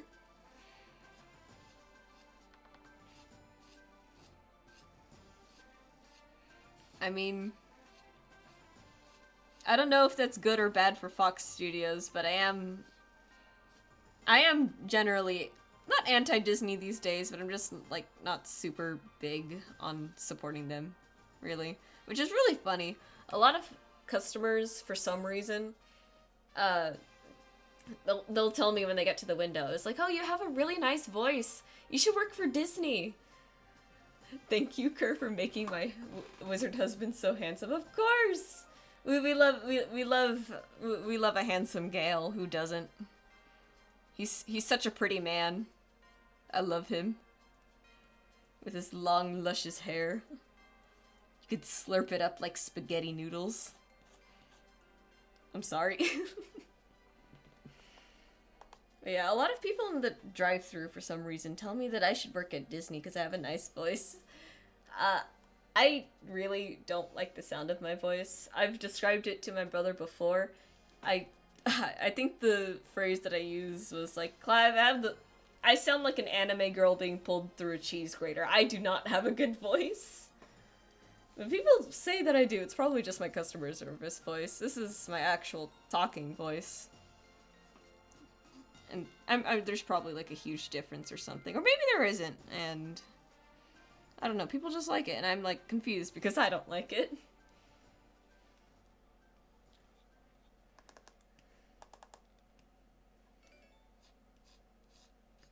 Yeah, this looks really nice with the gray, actually. I'm liking this a lot. He's gonna be such a tasty sticker. I'm gonna put him in my mouth. Can I get a 4-piece chicken stars? Unfortunately, the 4-piece stars only comes in the kids' meal. Our next smallest size up is a 6-star. Is that okay? You just triggered my Carl's Jr. response there.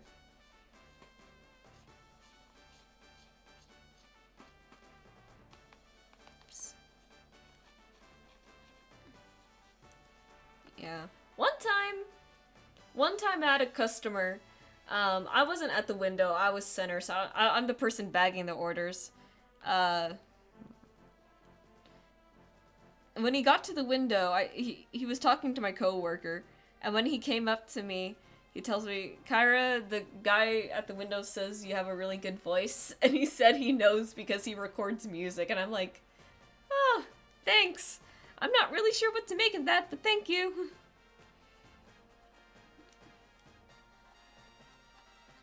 I don't know. I really don't like my voice, but what can I do? I can't really change it. Let's see. Erase that spillover. Yeah.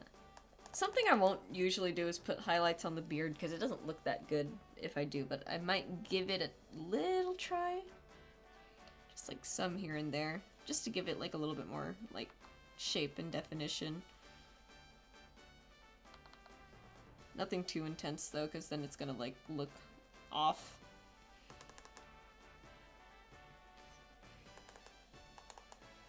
Alright, and then let's add the little metal shiny bits. Again, highlights are my favorite part of rendering because it really brings the whole piece together. Like, one of my favorite things to do, like while I'm rendering is, look at the flats, right? And then look at the shadows, and then we'll add the grays back in, and then we add the highlights. God, I love rendering. It's so fun. It takes so long, but it's so worth it.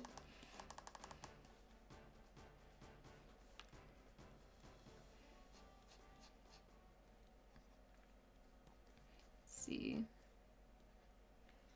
Yes, I'm still watching.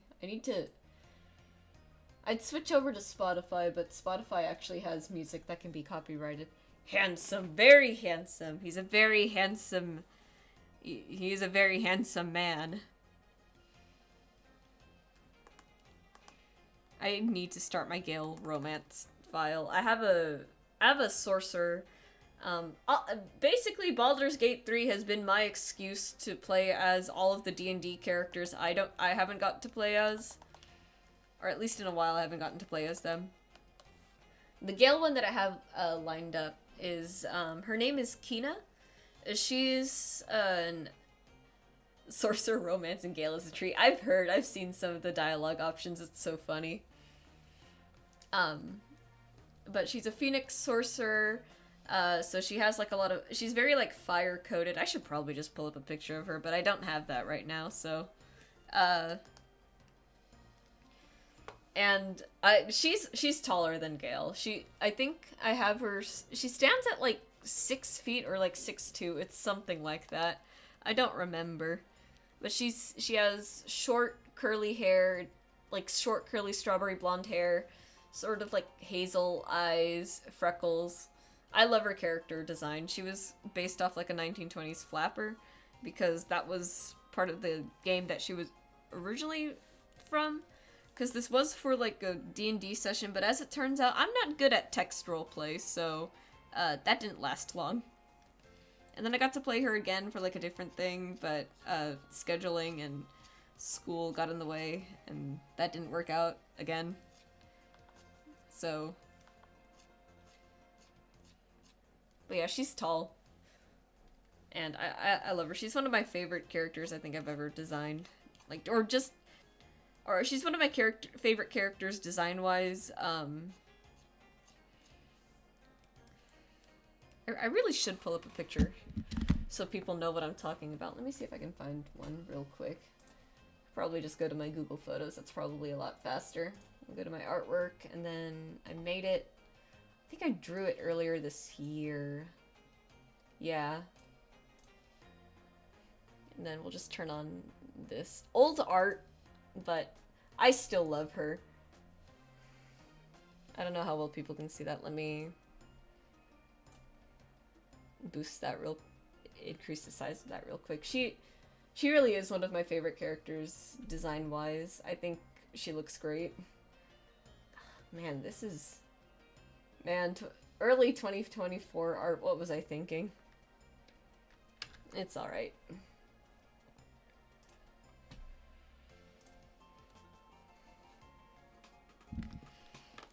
Well, yeah, that's my Galemancer. Unfortunately, I kind of need mods to play her the way that I want to play her.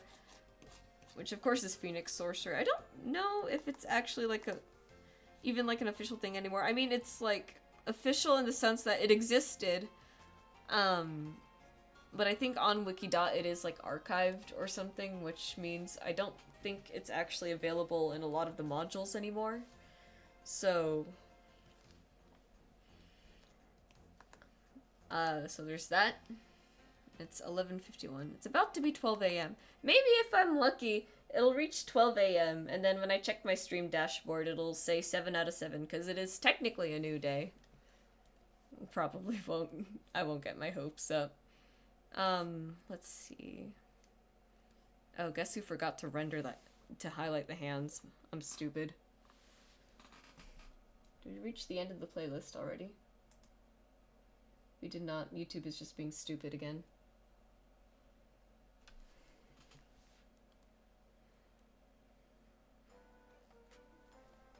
Speaking of it, almost being 12 o'clock, how are the Pacific time zone people holding up?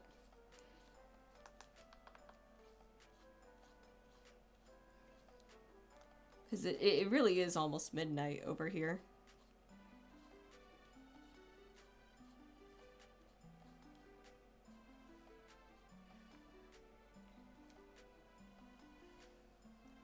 I'd actually be surprised if it works. YouTube? Yeah. I think part of the reason why it's doing that is because I do have an ad blocker on my browser. Just because using the internet without an ad blocker scares me. Blinking Boo Monster Inc. If only you could send GIFs on Twitch chat, that'd be so funny.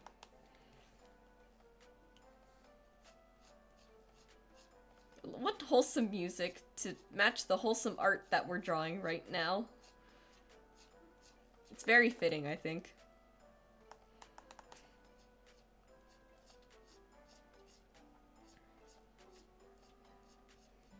Let's see.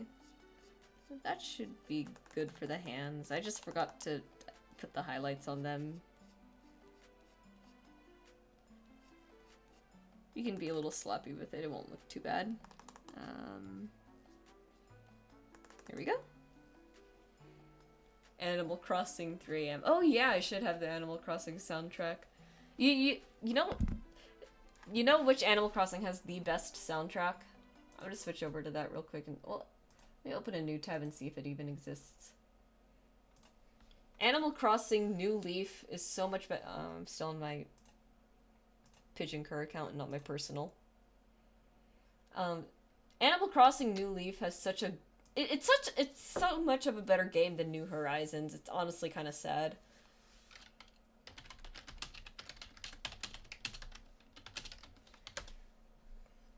Let's see. 203 videos. Yeah, let's go for it. Let's see. Oh, there's tons of like 6-second soundtracks. We'll just play from the top. Might as well. The New Leaf soundtrack is unironically like so good. I think one of my biggest issues with New Horizons, soundtrack wise at least, was that it relied a lot on the main motif of the game, which is not a bad thing to do, but the problem was that most of the time the only soundtrack you're hearing is the hourly tracks, and when you're repeating that motif over and over and over again, uh, and again, the game runs on real time, so for like 24 hours, not that anyone's playing for 24 hours straight, um, but it does, again, run like that. It's actually, like, insane, and it was driving me crazy, because Animal Crossing, especially since it came out in the pandemic, is just one of those games where you're really gonna sit down for a while, because you're running around collecting bugs and fish and everything, and it's, you know, it's nice. It's a really nice time sink. But Animal Crossing New Leaf had a more palatable soundtrack to play that long, because it didn't repeat the same motif over and over and over again. Whereas New Horizons did that, and I remember it, like, driving me insane sometimes.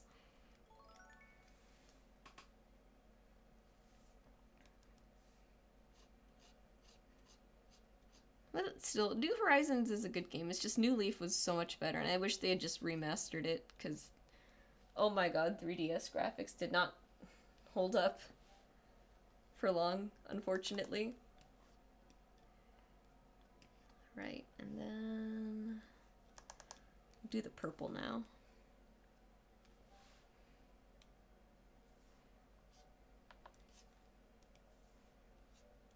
One of the man, New Leaf brings back so many good memories. I still can't believe it's been that long, because I think it came out 2013. So it's been like 11 years now. Jesus Christ, I hate that.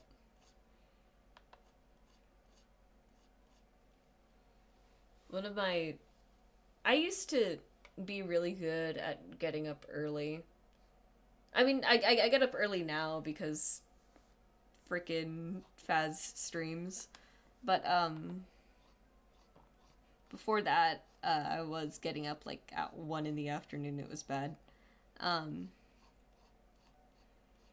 But before all of that, I was actually really good at getting up early. And one of the reasons why I was doing that, it's for the stupidest reason ever.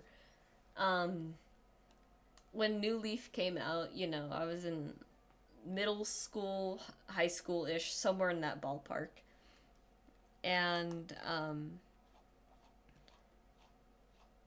one thing that I didn't really like about being in school at the time was that I would have to wait until I got back home from school to check on my little Animal Crossing town. And so I came up with the best solution. I was gonna wake up at 6 a.m. every single day so I can play Animal Crossing and do my quick little daily chores before I had to go to school. And my parents were less than amused, to say the least. My dad was definitely not happy with me, like, truncating my sleep schedule a little bit just to play Animal Crossing and play video games, because I think at the time, too, I was such a stupid, like little goody two-shoes in school. I didn't want to bring my 3DS, because I was worried, I would get it taken away, even if I played it during lunchtime or something. Hell yeah, 6 a.m. That's me when I get up for Faz's stream. Like, oh boy, 6 a.m. Time to haul my ass out of bed so I can sit down at my desk for 3 hours and draw and watch some guy play video games. And hang out with chat. I love hanging out with chat.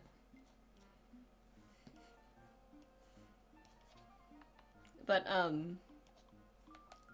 yeah, I would do that. My parents were not pleased with me. Or my sleep habits. And it kept getting worse. Because, you know, after a time you stop playing games because, you know, you just grow out of them. At least it helps me stay on time for my medication. Mood. This is probably TMI, just a little bit. But I stupidly assigned myself 6 a.m. med time. Such a mood. This might be a little TMI. But this was purely by coincidence, and it's insanely funny to me. I don't... I know I should have it, but I don't have a tracker for my period, mostly because I keep forgetting to do it. And, you know, periods are like a once-in-a-month thing. How am I supposed to remember that? Again, if I don't see it right in front of my face, I am going to forget that it exists. But I do know that whenever I renewed my subscription to Faz's Twitch, you know, you get like the little, yo, my birth control is my period tracker. I mean, valid. Everyone has their own things, and so do I, because, I swear, every time the sub-month anniversary, or whatever it's called, comes up for Faz's channel, I know my period is about to start soon. Yes, it is! And I hate it! But it's so funny! And I'm like, I don't particularly want to skip a few days just to, like, not have it be that, because at the end of the day, it is kind of convenient. So, yeah.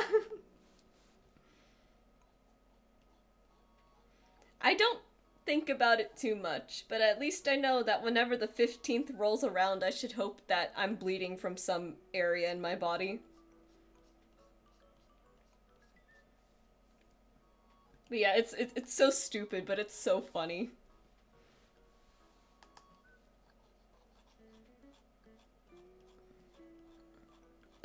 Moral of the story, don't make your sub your period tracker because you're paying for it. I really should just get an app at this point, but I'm so lazy.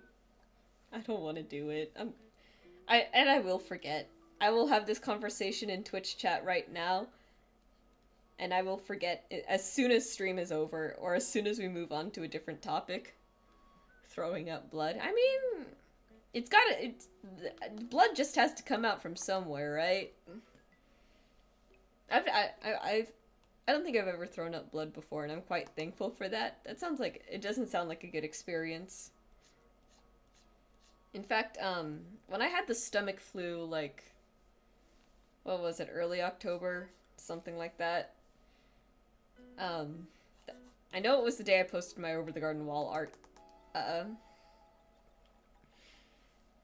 That was the first time I had thrown up in, like, years, and I didn't... You know, it had been years since I had last, like, vomited, so I completely, like, didn't realize it was, like, that bad of an experience to have, and I was just like, man, I'm glad stomach flu is gnarly. It was. And it's so funny, because I actually have a finger to, like, point for how that happened. Initially, me and Johnny were worried that it was, like, a can of alcohol that I had bought, like, maybe it had gone bad. But no, as it turns out, it was one of my coworkers. I think what happened was that he had gone to work sick, but I think he was closing with Johnny that night. So he got Johnny sick, and then Johnny, who visited me in my room, got me sick.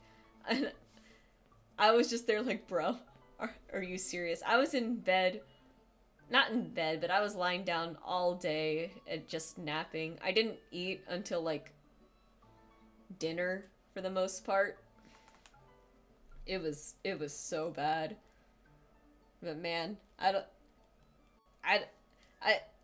know, it was a little funny though, because I know before, like, all of that happened, I kept saying things like, oh man, a whole day in bed I think would fix all of my issues, because I haven't had like a proper lazy day like that in ages, right? Because it's always work, or it's always drawing, or and I have to watch Butters. I have to take care of my little butt. And I did get my whole day just lying down and sleeping. But oh man, that was not restful. Because my stomach was just churning all day, and I was just like, no. Someone put me out of my misery.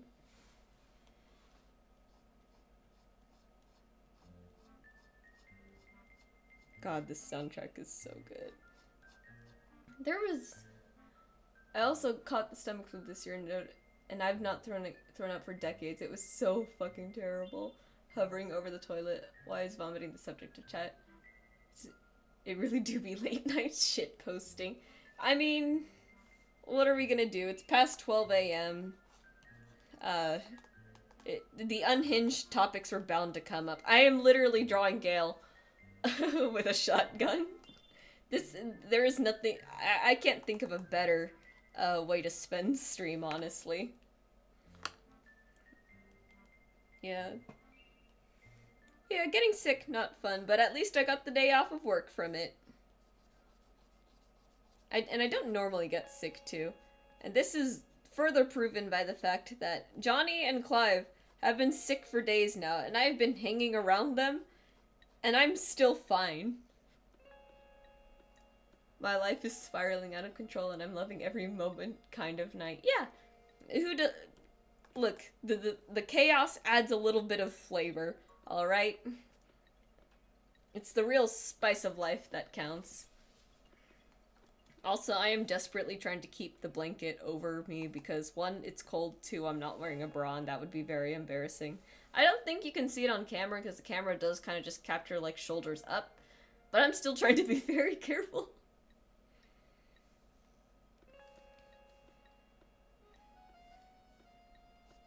It's alright, it's even hours. I don't think Twitch will get too mad at me for that.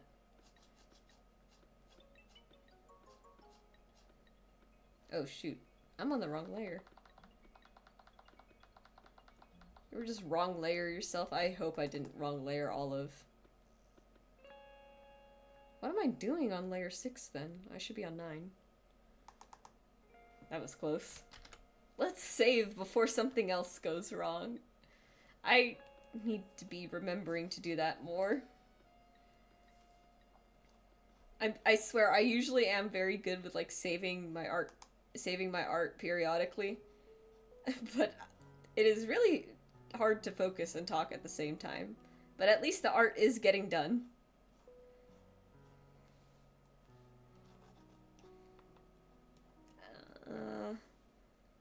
And this, if I finish this tonight, and if Publer works the way that I hope it will, this should be live on all my socials, and by all I mean like 2. Around 9 a.m. as usual.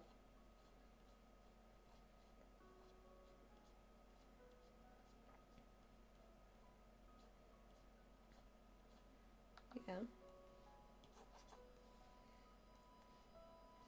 Anything else to talk about? Oh yeah!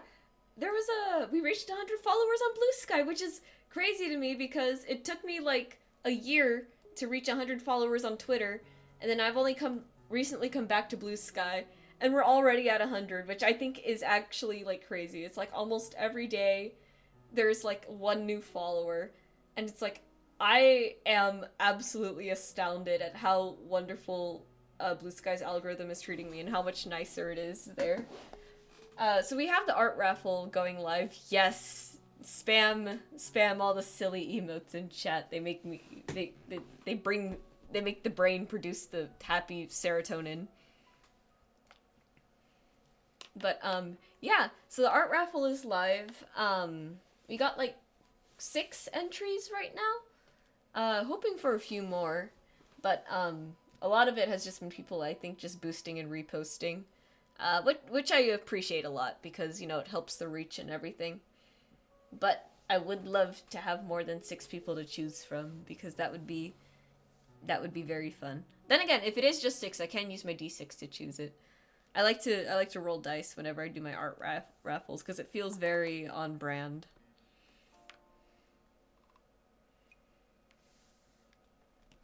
Let's see, we're on the 2 a.m. Animal Crossing music. How about that?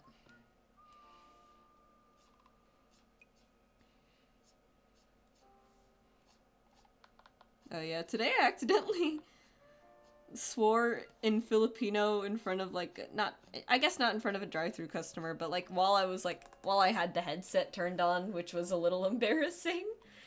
What happened, the way our system works is that you log into the thing, and you could be logged in onto like multiple computers. Let me fix my nose piercing.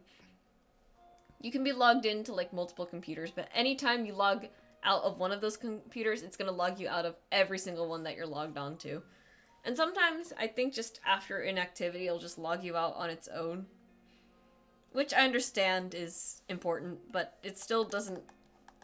It's weird because sometimes you're using it, you're literally in the middle of using it, and then it just logs out, so you have to log back in. Which, I recognize my PIN is only 4 numbers, but it's still really annoying. So, I'm taking this guy's order, right? And it's kind of a big order, so you know, I want to make sure I don't lose my place in it all. And the computer logs me out, and,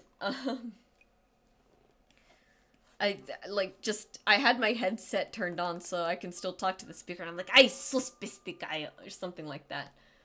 And, he goes, oh, I'm sorry. I'm like, no, the computer logged me out. I just need, like, 2 seconds to log back in. Very minor inconvenience, but a very annoying one, to say the least. I don't normally swear in front of the customers like that. But oh boy, the computer makes me mad at Carl's so often. Alright, I think it's mostly good on rendering. Shoot, why didn't I... Oh my god, I need to... Whatever is going on, my 2 brain cells need to get their shit together, because what is this entire space here that doesn't have, like, any, like, shadow on it?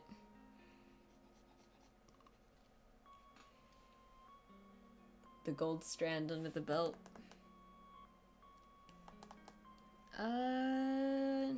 No, actually.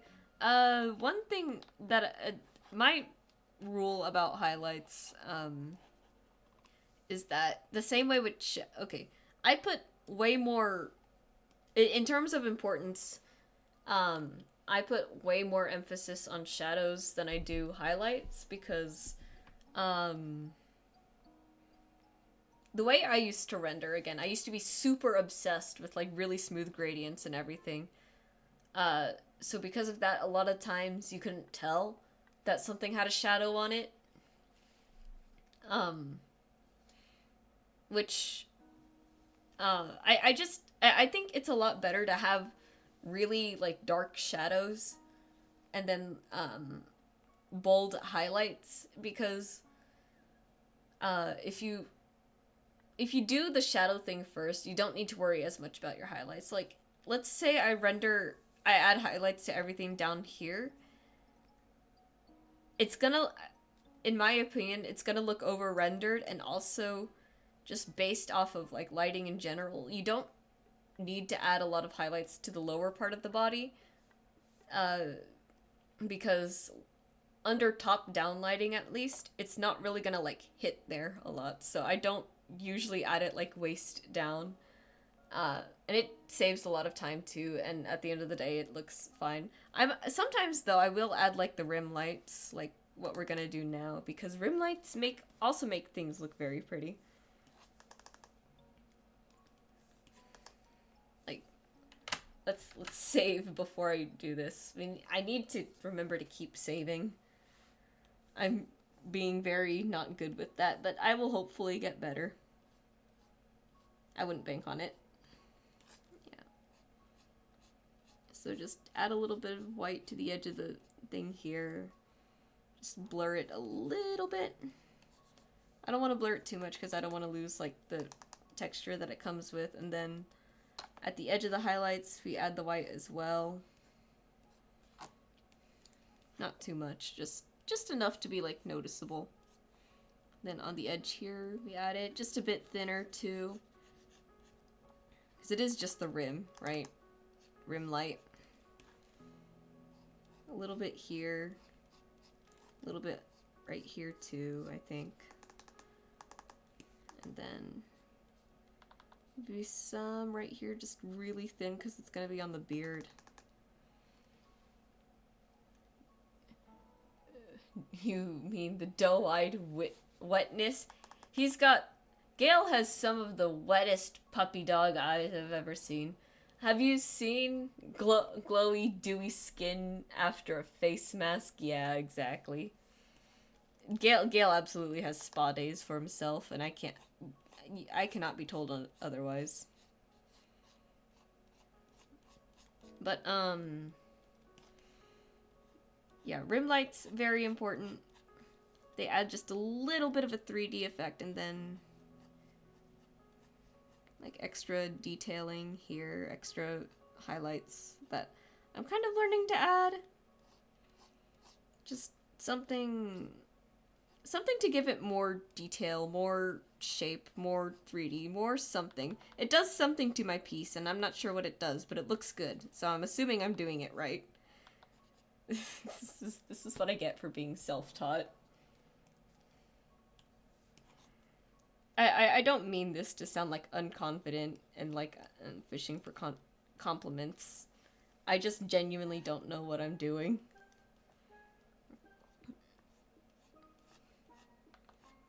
I need to work on like actually like sounding confident in my art, because I am, and I think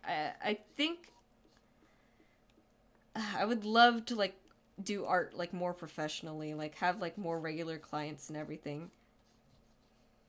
But again, if it's just not a style that people are looking for, what am I gonna do? It's simple. I make a comic, and then hopefully that is what helps everything. Yeah, see, like that little scribble and then blurring it out a little. Yeah, that actually adds so much to it. Eyebrow. Oh, hi, Biba! Oh my god, wait, what time is it for you? I know you're not Pacific time.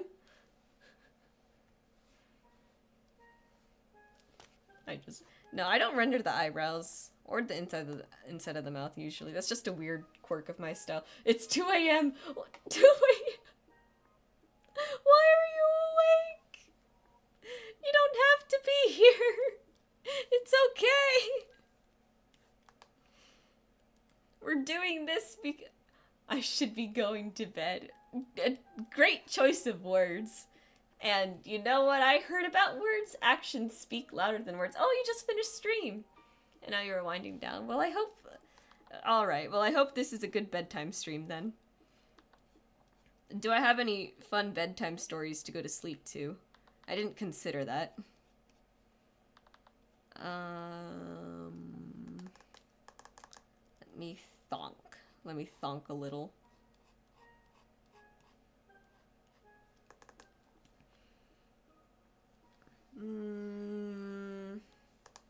Blur this a little bit. Let's see. Please don't let it be the Jeff the Killer stories. Oh, don't worry. If it's not Jeff the Killer, it's probably Eyeless Jack. Because, oh my god, that one... Not that I think Jeff the Killer is a well-written story, but if Jeff the Killer is the absolute bottom of the barrel, Eyeless Jack is... Eyeless Jack is like the... Like, you know the memes of like... Oh, can we get, I don't know, like, can we get, Pokemon at home? But we already have Pokemon at home. And then, it's like a downgraded version of it.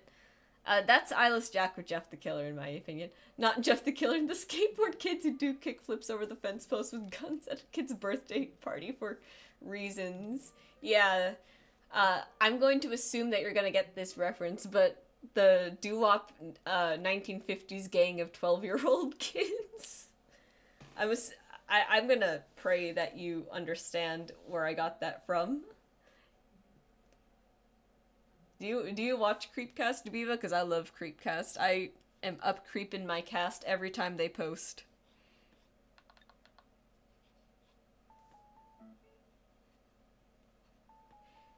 You do? Ah, perfect. Exactly. Do you... Jeff the Killer is... I am binging now. my friend got me hooked on it recently. I'm binging now. I see. My brother is in like the exact same position. He's been asking, like, he's not super big on like horror because, you know, being scared is not fun sometimes. So he asks me for episode recommendations, so I give him like the really funny ones or like the really good stories. Jeff the Killer is definitely up there in one of the top 10 enjoyed stories for me just because it's so funny. Oh man, all the Jeff the Killer talk. I need to do something with that, but I don't know what exactly. There's going to be a Jeff the Killer themed stream one day. I swear there is. I just don't know what I'm gonna do for it. I'm gonna go to bed. Too sleepy. I'll see you in chat tomorrow. Yeah, I will see you in chat tomorrow, and if I'm not there, assume that drawing took much longer than anticipated. Make them a dirge! Oh no! Oh god. Oh my god, that is actually... That might be the worst idea I've ever heard. I love it. Oh man. If I... Oh no, I bet... I wonder if there's scars for that. It's a very 2 a.m. idea for sure. You're not wrong. I fear what I'm gonna do for the Jeff the Killer stream. My brother Clive's actually doing a rewrite of Jeff the Killer, and he is intentionally making it like very like stupid, to say the least. Like it definitely reads like an actual shitpost, and a lot of it is supposed to be ironic. But you know what's the worst part about it?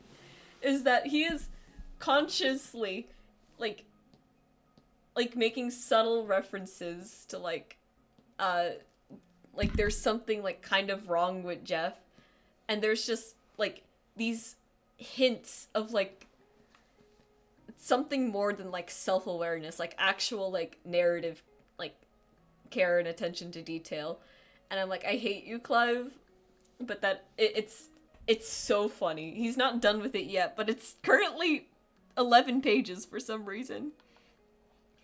And according to him, when it's done, he wants to like post it everywhere, and I'm like, oh boy, that's gonna boil over well.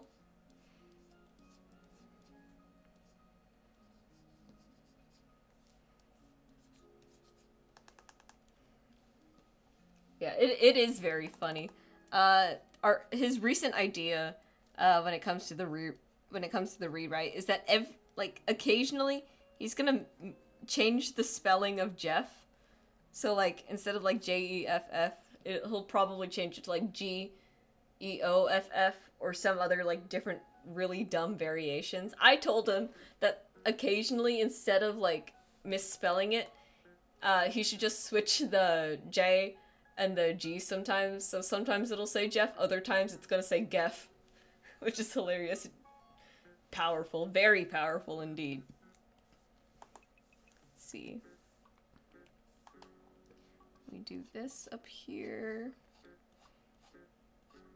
I remember for the birthday poster, I was like, oh, I'm gonna add rib lights to this. This won't take too long. There's only, 13 characters on this, and I only need to add this to the edge of things, and then it got very out of hand, and I was up till, 3 in the morning doing that. Sometimes replace it with other creepypasta characters, just Jack or Ben. So true. Just have them, cameo in the background.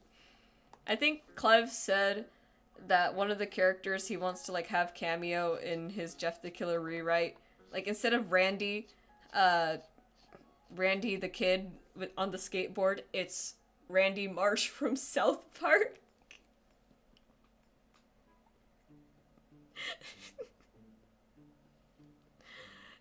And they're all a polycule. Oh boy. Okay. Yeah, Randy Marsh from... Okay. Narrative-wise, just... If we take Jeff the Killer and pretend that we're not supposed to take it seriously, it sounds exactly like a South Park episode. Every single adult in the episode is written to be, the dumbest, possible adult in the history of history. Like, for example, the cops pull out a gun on, like, a 9-year-old. And then, the kids are all, like, they're all, like, they're all serious, and they're all so much smarter than the adults. And, like, it's like, yeah, we kill each other all the time. This is, like, serious business. Something, something. It sounds exactly like a South Park episode when you read it out. And, I don't... I know South Park has, like, very, like, divided opinions, and everything. But I love South Park personally, just for, like, the really...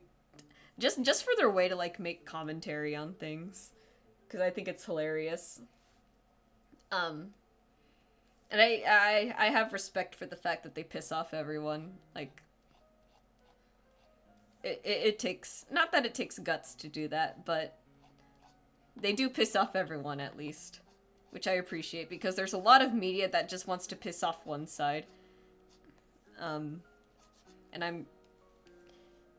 I'm sick of that, for sure. But, yeah, no, Jeff the Killer is literally written with, Jeff the Killer is literally written like an episode of South Park, and I desperately want to see it animated like that. I am hit or miss on South Park, but I like more than I don't. Yeah, exactly. Like, it's definitely, I wouldn't say all of them are bangers, and I'm sure a lot of the older seasons probably didn't age well. And to be fair, there's a lot of South Park that I haven't seen, but, you know, when they make really good episodes, they really do make really good episodes, which, you know, I appreciate a lot. Alright, and then... add this here. It's 12:27. I'm gonna go until I finish this, so I'm not gonna worry too much about, like, ending on time or anything, because this is kind of almost done. I think if I'm just fast and focused, which is apparently a lot to ask of me. I'll get through it, though. Probably. We've got the good Animal Crossing soundtrack going. Yeah. Yeah. Yes.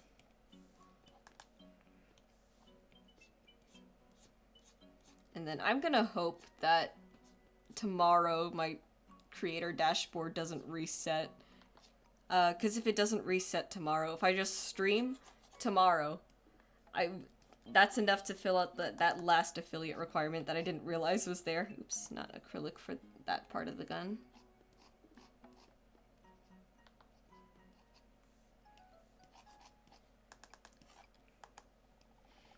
I'm gonna pray. Yeah. And I already have something planned if I do it tomorrow. Me and Clive, I figured, since I don't post art on the weekends, because the weekends I reserve for art shares, and I work on whips over the weekend, so that I have stuff lined up to do during the week. So me and Clive were thinking, oh, okay, so I was thinking that I was gonna play Borderlands on stream tomorrow. And my initial thing was that I wanted to play Borderlands, but I play it using my drawing tablet. But I think he wanted to do a collab, right? So we were there in the Wiener Schnitzel dining room, just trying to figure out, like, okay, what kind of challenge run are we gonna do for this? And we came up with an idea, and I mentioned this at the beginning of stream, but I'll talk about it again. So there is a special build that you can do for Maya, where you can get her to run around really fast. But the drawback with that is that you just aren't gonna have a shield, which is certainly something to do in a first-person shooter game. But you know, if you have guns, then the run can't be that bad. So I said, okay, breakneck Banshee Maya run, but we can only use melee. Action skill is allowed, and we're turning off the badass points. Clive's like, oh boy. I'm fully expecting it to, like, not go that well. So, a little... Definitely definitely concerned for my well-being on how that's gonna turn out, but it is gonna be funny to watch. Or did we say melee only? I think... I'm gonna have to ask him again and make sure if it was melee only or not. It might have just been, that sounds hilarious. It is hilarious. There are all sorts of challenge runs for Borderlands, and they're all so cursed sometimes. I think there was one guy, I forget his name.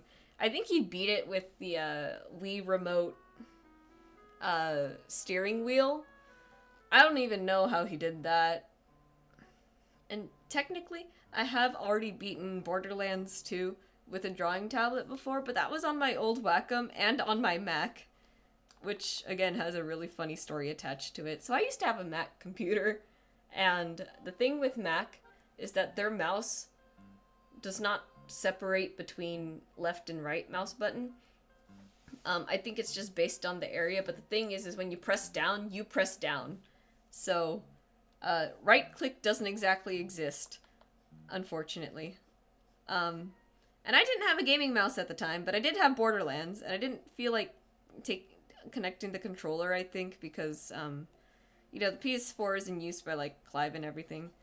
So I was like, oh, well, the drawing tablet is basically just a mouse, so what if I just plugged that into my computer, and I played using that? And to be fair, it did work.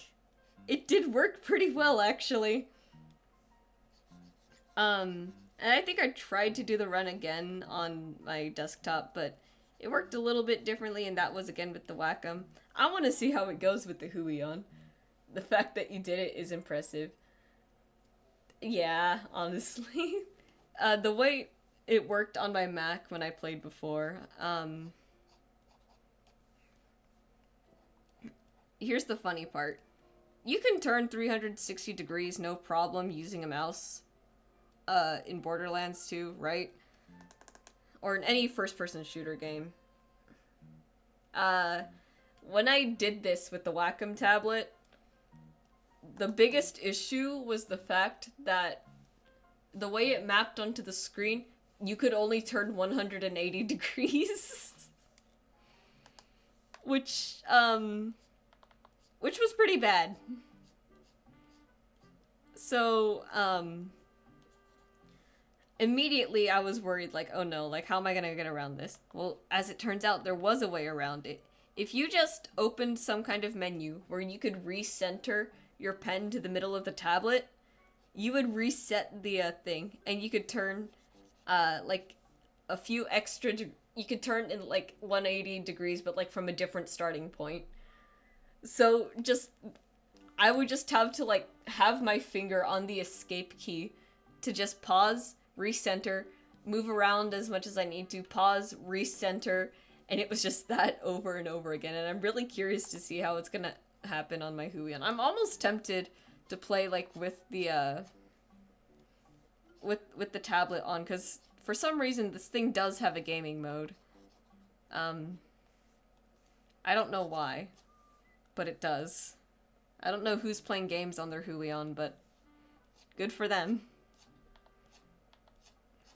What I think would be, like, way more fun is if I could set up, like, a hand cam, and you guys can see my hand moving around on the tablet while I play the game. Also just for, like, proof that I am doing it with, like, a Wacom tablet, but, the only other webcam I have, oh my god, YouTube, why? You don't have to ask me if I'm still watching. It sounds like hell. It kind of was, but it was funny. And it was Carpal Tunnel Simulator. No, I mean, I'm using my arm a lot, technically, when I do that. This, what I'm doing right here now is just carpal tunnel. My wrist is just it's about to be 6 feet under. I draw like this every single day, and I'm glad I have a brace for it, at least. Alright, and then I think that's good on rim lights. It should, for the most part. Oh, actually, let's do the bottom here, too.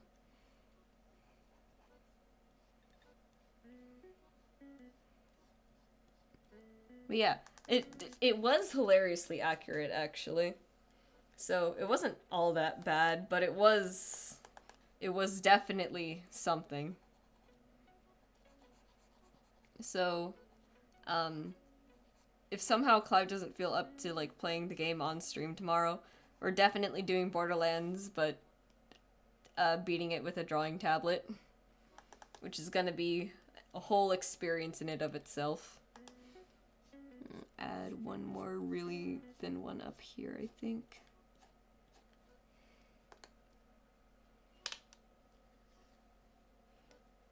I wrote 12 pages of prose today. Jesus. I could not. 12 pages is so much too. Like, oh my god. I don't know if I've ever written that much. On like one doc at least. I'm sure accumulatively, I've definitely written more than like 12 pages, but like in one document, I don't think I could ever. So like, that's insane. That's insane. Alright. So that is that. That is Gale rendered and everything. Now it's time to do little sticker backgrounds. So we're gonna set that background color back to white. Sorry for flashbanging everyone. And then let's see. I'm gonna... Can I do round corners on this? I can. So I'm gonna take a shade of purple. I've already kind of had in mind like how I want this to look. Kind of. Just kind of. And then we're just gonna cheat a little bit with making it look like I painted it in. Let me choose a different brush. I have a huge brush library here because I keep stealing from the little cloud thing here. Shotgun Gale. Yes. We love Shotgun Gale. Look at him. He's so happy. He's so happy to be shooting Mistra and Elminster in the face.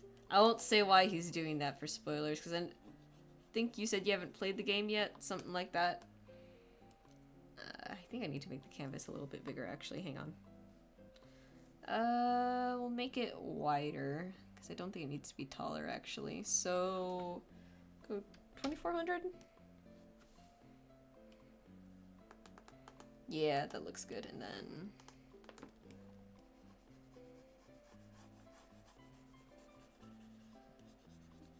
that up.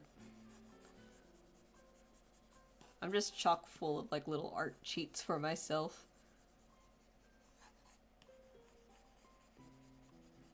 Just blend that all in there.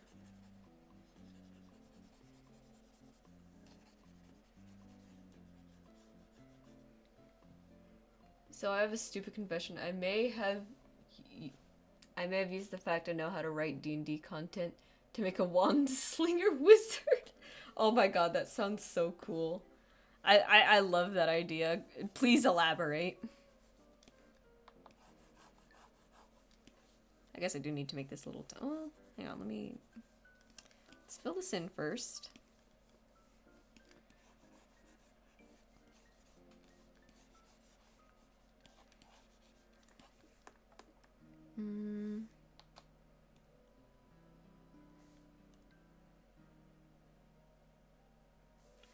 Let's make this a bit bigger, actually. We'll go 2200 for height and then 2600 for width. And then I'm gonna keep finagling around. So it is in fact a gun wizard, but more of an Old West duelist. Oh, I see. So I'm guessing like a revolver type thing, maybe like a bolt action rifle. Look, trying to see the vibe here. The wand is curved like a gun, and you can learn how to fast draw by upping initiative. Oh, that's a cool concept. I really like that. Oh, so you can actually be like quick on the draw too, like if it was a duel. Oh, that's fun. Yeah, that is a great idea. I love that. I showed you Nim, right? My little Lawbringer Paladin. That's not the kind of brush I want to be using. But you can also like burn more spell slots to do more damage. Oh yeah, that is a that is a good way to balance it, I think. Oh, thank you. I love Nim too. She's definitely another like character that I absolutely enjoyed designing. One thing that might not have been like obvious or that I pointed out, because she's an Earth Genasi, I like to headcanon that gems grow out of Earth Genasi rather than Air Genasi. It just makes more sense to me that way. So on her knuckles, she has like these little topaz gems, and they're it's kind of like she has brass knuckles like that. But yeah, I am loving this like gunslinging wizard. And Johnny just asked me if he's awake, so let me tell him that I am real quick. I'm live.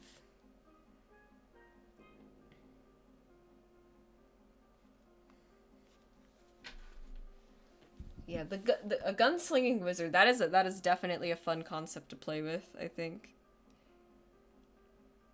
There's just it's so fun throwing guns into D&D, especially for characters that are absolutely going to look very goofy waving it around. Like I don't know. I think Baldur's Gate just should have came with guns by default. That would have been so funny. Let's see. I want to make this look more streaky actually, so we'll do that. I'm not great at this, but it's okay.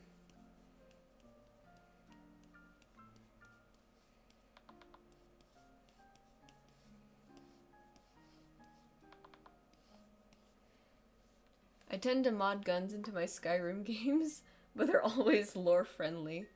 I can send the doc to you after stream, but yeah, a friend of mine is actually running it in a campaign. Oh yeah, I'd love to see it. I will probably go to bed as soon as stream is over, but I will definitely check it out when I have free time tomorrow. It's a Dwemer tech. It's Dwemer tech. It's always Dwemer tech. I've never played Skyrim before, but I do love when people are able to like make firearms lore friendly. It's very appreciated for the world building immersion. Okay, and then I think I should make should make this smaller actually.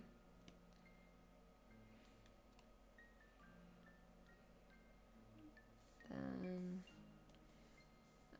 we'll just fix it like that a little bit. Just blur the edges. We'll do a clipping layer because for once in my life I'll use that.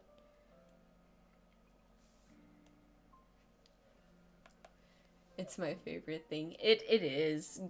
Guns belong in fantasy, especially. I love the notion that people have where it's like, oh, if you introduce guns to a fantasy world, everyone's just gonna be like blown away at how like advanced the technology is, and it's like you realize like if you have like a mortar, for example, that can fire like a huge explosion over a distance, the old man next door can literally do the same thing multiple times without reloading. So I don't know, it's just a really funny like perception of like military and combat tech in fantasy worlds, because in reality a lot of the times it's not actually going to be that OP. Guns are around the same time as knights anyways. Yeah, exactly. In most fantasies, a gun would probably be seen as kind of barbaric. Yeah, I think to an extent it might actually be the opposite. I don't think guns were necessarily seen as barbaric. I had a conversation about this with my friend one night, and a lot of swords weren't actually in some areas in the world, maybe Japan. I don't think swords were actually used as commonly as people might think. Like there were a lot of them that were just sort of like ceremonial or like decorative. Like sure they used it, but I don't think it was like to the extent that some people make it out to be. I think there was still like a lot of like other weapons that they would use first over like other things. And meanwhile, firearms were there IRL since what, the 13th century, which was still deep in the Middle Ages. Exactly. Like again, we have had gunpowder for ages. Like it's not even funny how long we've had gunpowder for. So it's like it doesn't really make sense to have a fantasy world without it. And I think again, the existence of magic in fantasy worlds itself would facilitate so much innovation that it would just those worlds would progress so much faster than if it was based off like a real life model. So, I keep talking about this, but once again, guns are not out of place in fantasy. Old guns were like a lot worse. Like they're basically a completely different thing compared to a machine gun. Yeah, absolutely. Like flintlocks are. There's like so many like different guns that fit into like fantasy worlds. Like even if you just want to do like hard fantasy, like just straight up old man with a stick fantasy, right? It's not like there aren't antique guns that you can throw in there, right? If you throw in something like an M16, I think that's the right gun that I'm thinking of. Yeah, it's gonna be severely out of place, and I agree, full auto weapons are probably a little OP in a very standard fantasy setting. But again, revolvers, flintlocks, muskets, like very like old antique stuff, it's gonna fit. Flintlocks are also just really cool. They really are. When I went to Barcelona with my mom, part of the vacation actually, we had gone to Italy. Like I think it was Pompeii. It was something. It was somewhere. I forget where exactly. This shop they had like so many like fake daggers and other like types of like medieval type weapons. They had flintlocks on the shelves, and I was so tempted to get one, but I was so worried about like airport security being really dumb, so I just got a dagger. Oh, let me show off the dagger actually, because it's really nice. We'll save the art real quick too.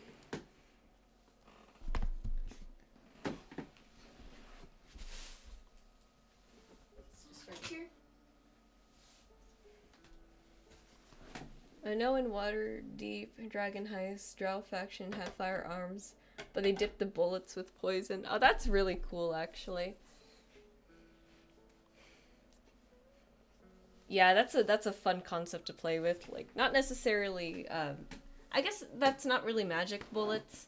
I don't know how much poison on the end of a bullet is gonna do, but that is a fun concept. So this was the dagger that I got from Pompeii. I think it was Pompeii. I can't remember exactly. It's not sharp. I can mess with the edge as much as I want. And if you look very closely, there's like really nice engravings on it. It's got a super cool scabbard or sheath. This is literally like one of the coolest things I own, I think. I love collecting knives and swords. So this was a really fun pickup, and I'm so happy my mom let me buy this. But yeah, that's my dagger. Very, very, very fun thing to have. I did put my other knife away. Okay. Yeah, I love collecting stuff like that. It's some of the most fun that I have. Then we'll just get to the text, because we're almost done here. I think the only thing maybe is that I would add like a white border around Gale. Let's choose a font. Let's see. I like this one, I think. And then maybe that, and then we'll add like like a border around it. More red. That purple. Down a little. Caps lock.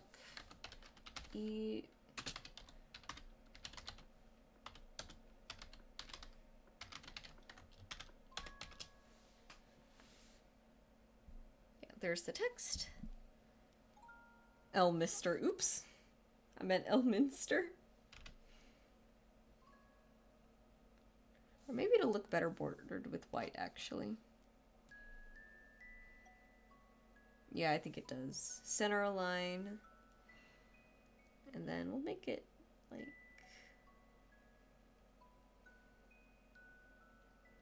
14? And we're gonna tilt it anyways. 15 might be good. Okay, and then... Let me be smart about all of this real quick, so... Move all of that in here, so we can do this.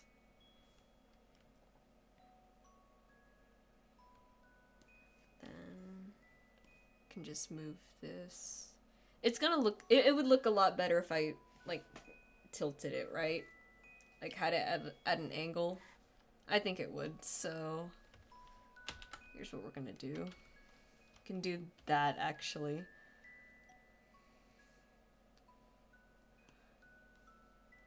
Oh my god.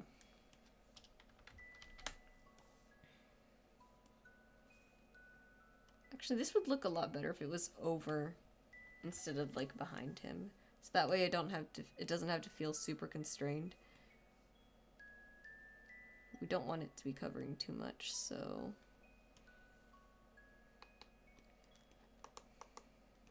Then... Just...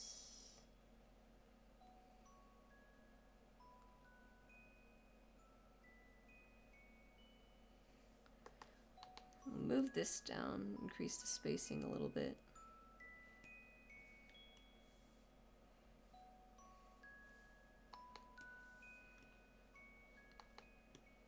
Move things around.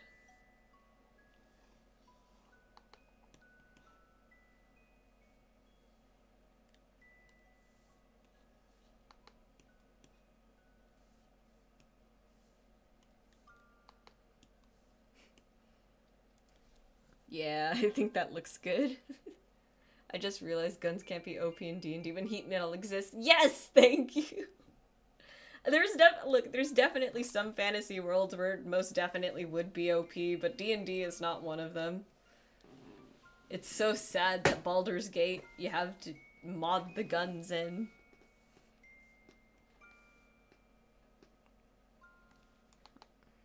Look how happy these characters are with guns.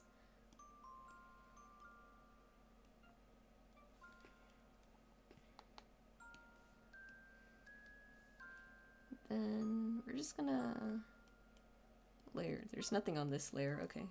Just gonna add like some sparklies in the back. What? Because why not?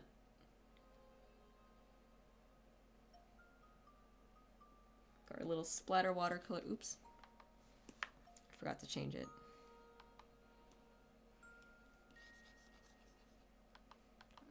It's a bit heavy.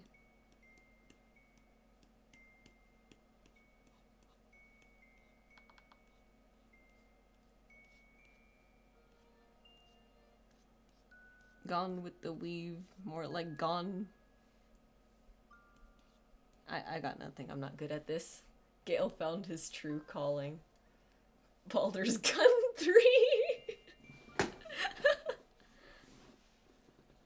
I love that. Gun only mod or gun only run of Baldur's Gate 3. That's what I should do. And then the last thing we'll do, I think I'm going to give a white border around him just because it's going to look a lot nicer, I think. And then should be ending roughly on time for 1 a.m., right?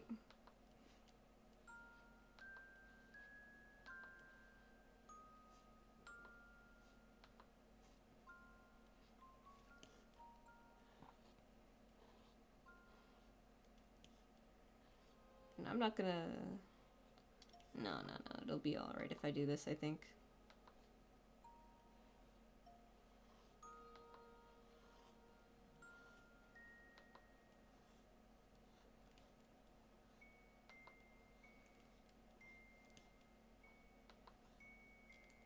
I won't do it where it's really gonna like come out of that purple box in the back.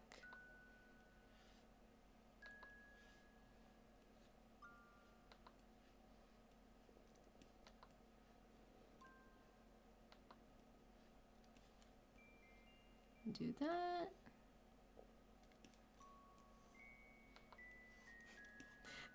This is so funny. I think when I put this on Redbubble, I'm definitely gonna order one for myself. And for Johnny, actually. I think Johnny's character in Baldur's Gate 3 is actually romancing Gale. Yeah, he is. His name is Chino. He's gonna be a character in one of the comics, but... for his Baldur's Gate 3 incarnation, he is a Galemancer. Which is really funny, because, before Johnny started playing Baldur's Gate 3, one of the big jokes that he was making was that Gale looks like a loser or something to that effect, and it was just really funny watching him roast Gale anytime he was mentioned. Like, I think when I told him Kina, my Phoenix Sorcerer, was gonna be a Galemancer, he was like astronomically rare Kina L, somehow possible Gale W. So silly. It was like to the point where when he picked up Baldur's Gate 3, I was like, oh boy, the Gale slander run begins. This is not the Gale slander run.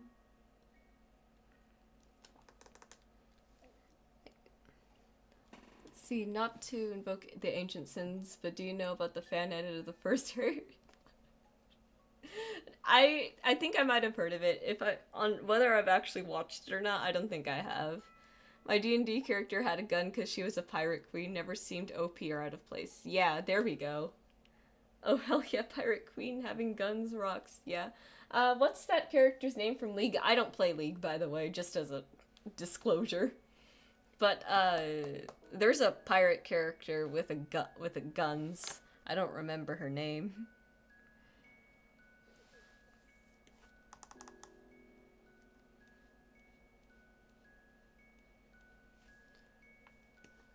Yeah, I know that character is pretty cool. At least it seems like it. I don't know anything about League. I only know whatever Arcane told me, and I still have yet to watch Season 2. Then let me go ahead and watermark this before somebody steals it. I'm kidding. No one would steal my art. It's not that good. Maybe. Someone might steal my art. I have to be careful. I just watch Arcane like everyone else. Mood, yeah. She was also a vampire. I really miss that game. Ah, that's a really cool one. Johnny, hi Johnny. Please, Kyra, please play the Pokemon card game with me. Hi Johnny. What's in it for me if I play the Pokemon card game? If you mean TCG Pocket, I also play.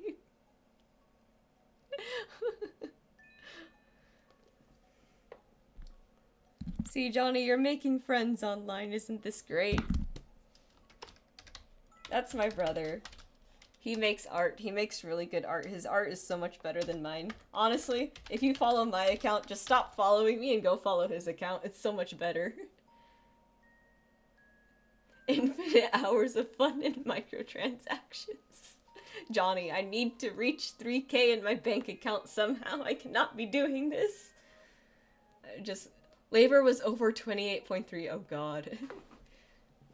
It was really that slow, huh? I don't know what it is this week, but this week it's just been really bad. I got sent home early yesterday too. But labor was only 24 then.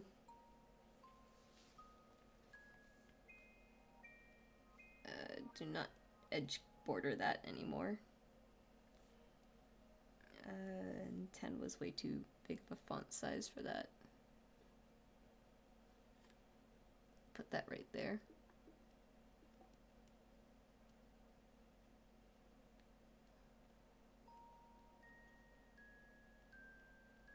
I must get it on like a nice number between there it is, 45. I was like, what is that string of numbers for a moment? Alright, so that's done. Alright, and we ended perfectly at 1 a.m. Look at that. It's pro streamer moments.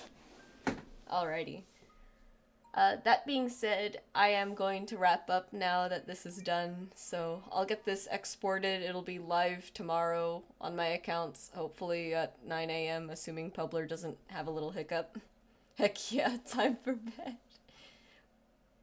We ended on time. Yes, it is EP time. We need to go EP. We need to have very good shot, Gale. That's a good one. We need to have good sleep schedules to be functional adults, I think. So let's see.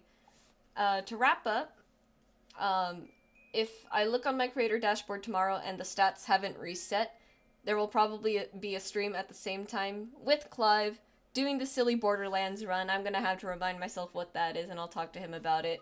Art tomorrow, and then of course Art shares on the weekends. And fingers crossed that we get that affiliate thing tomorrow. Who is opening my door?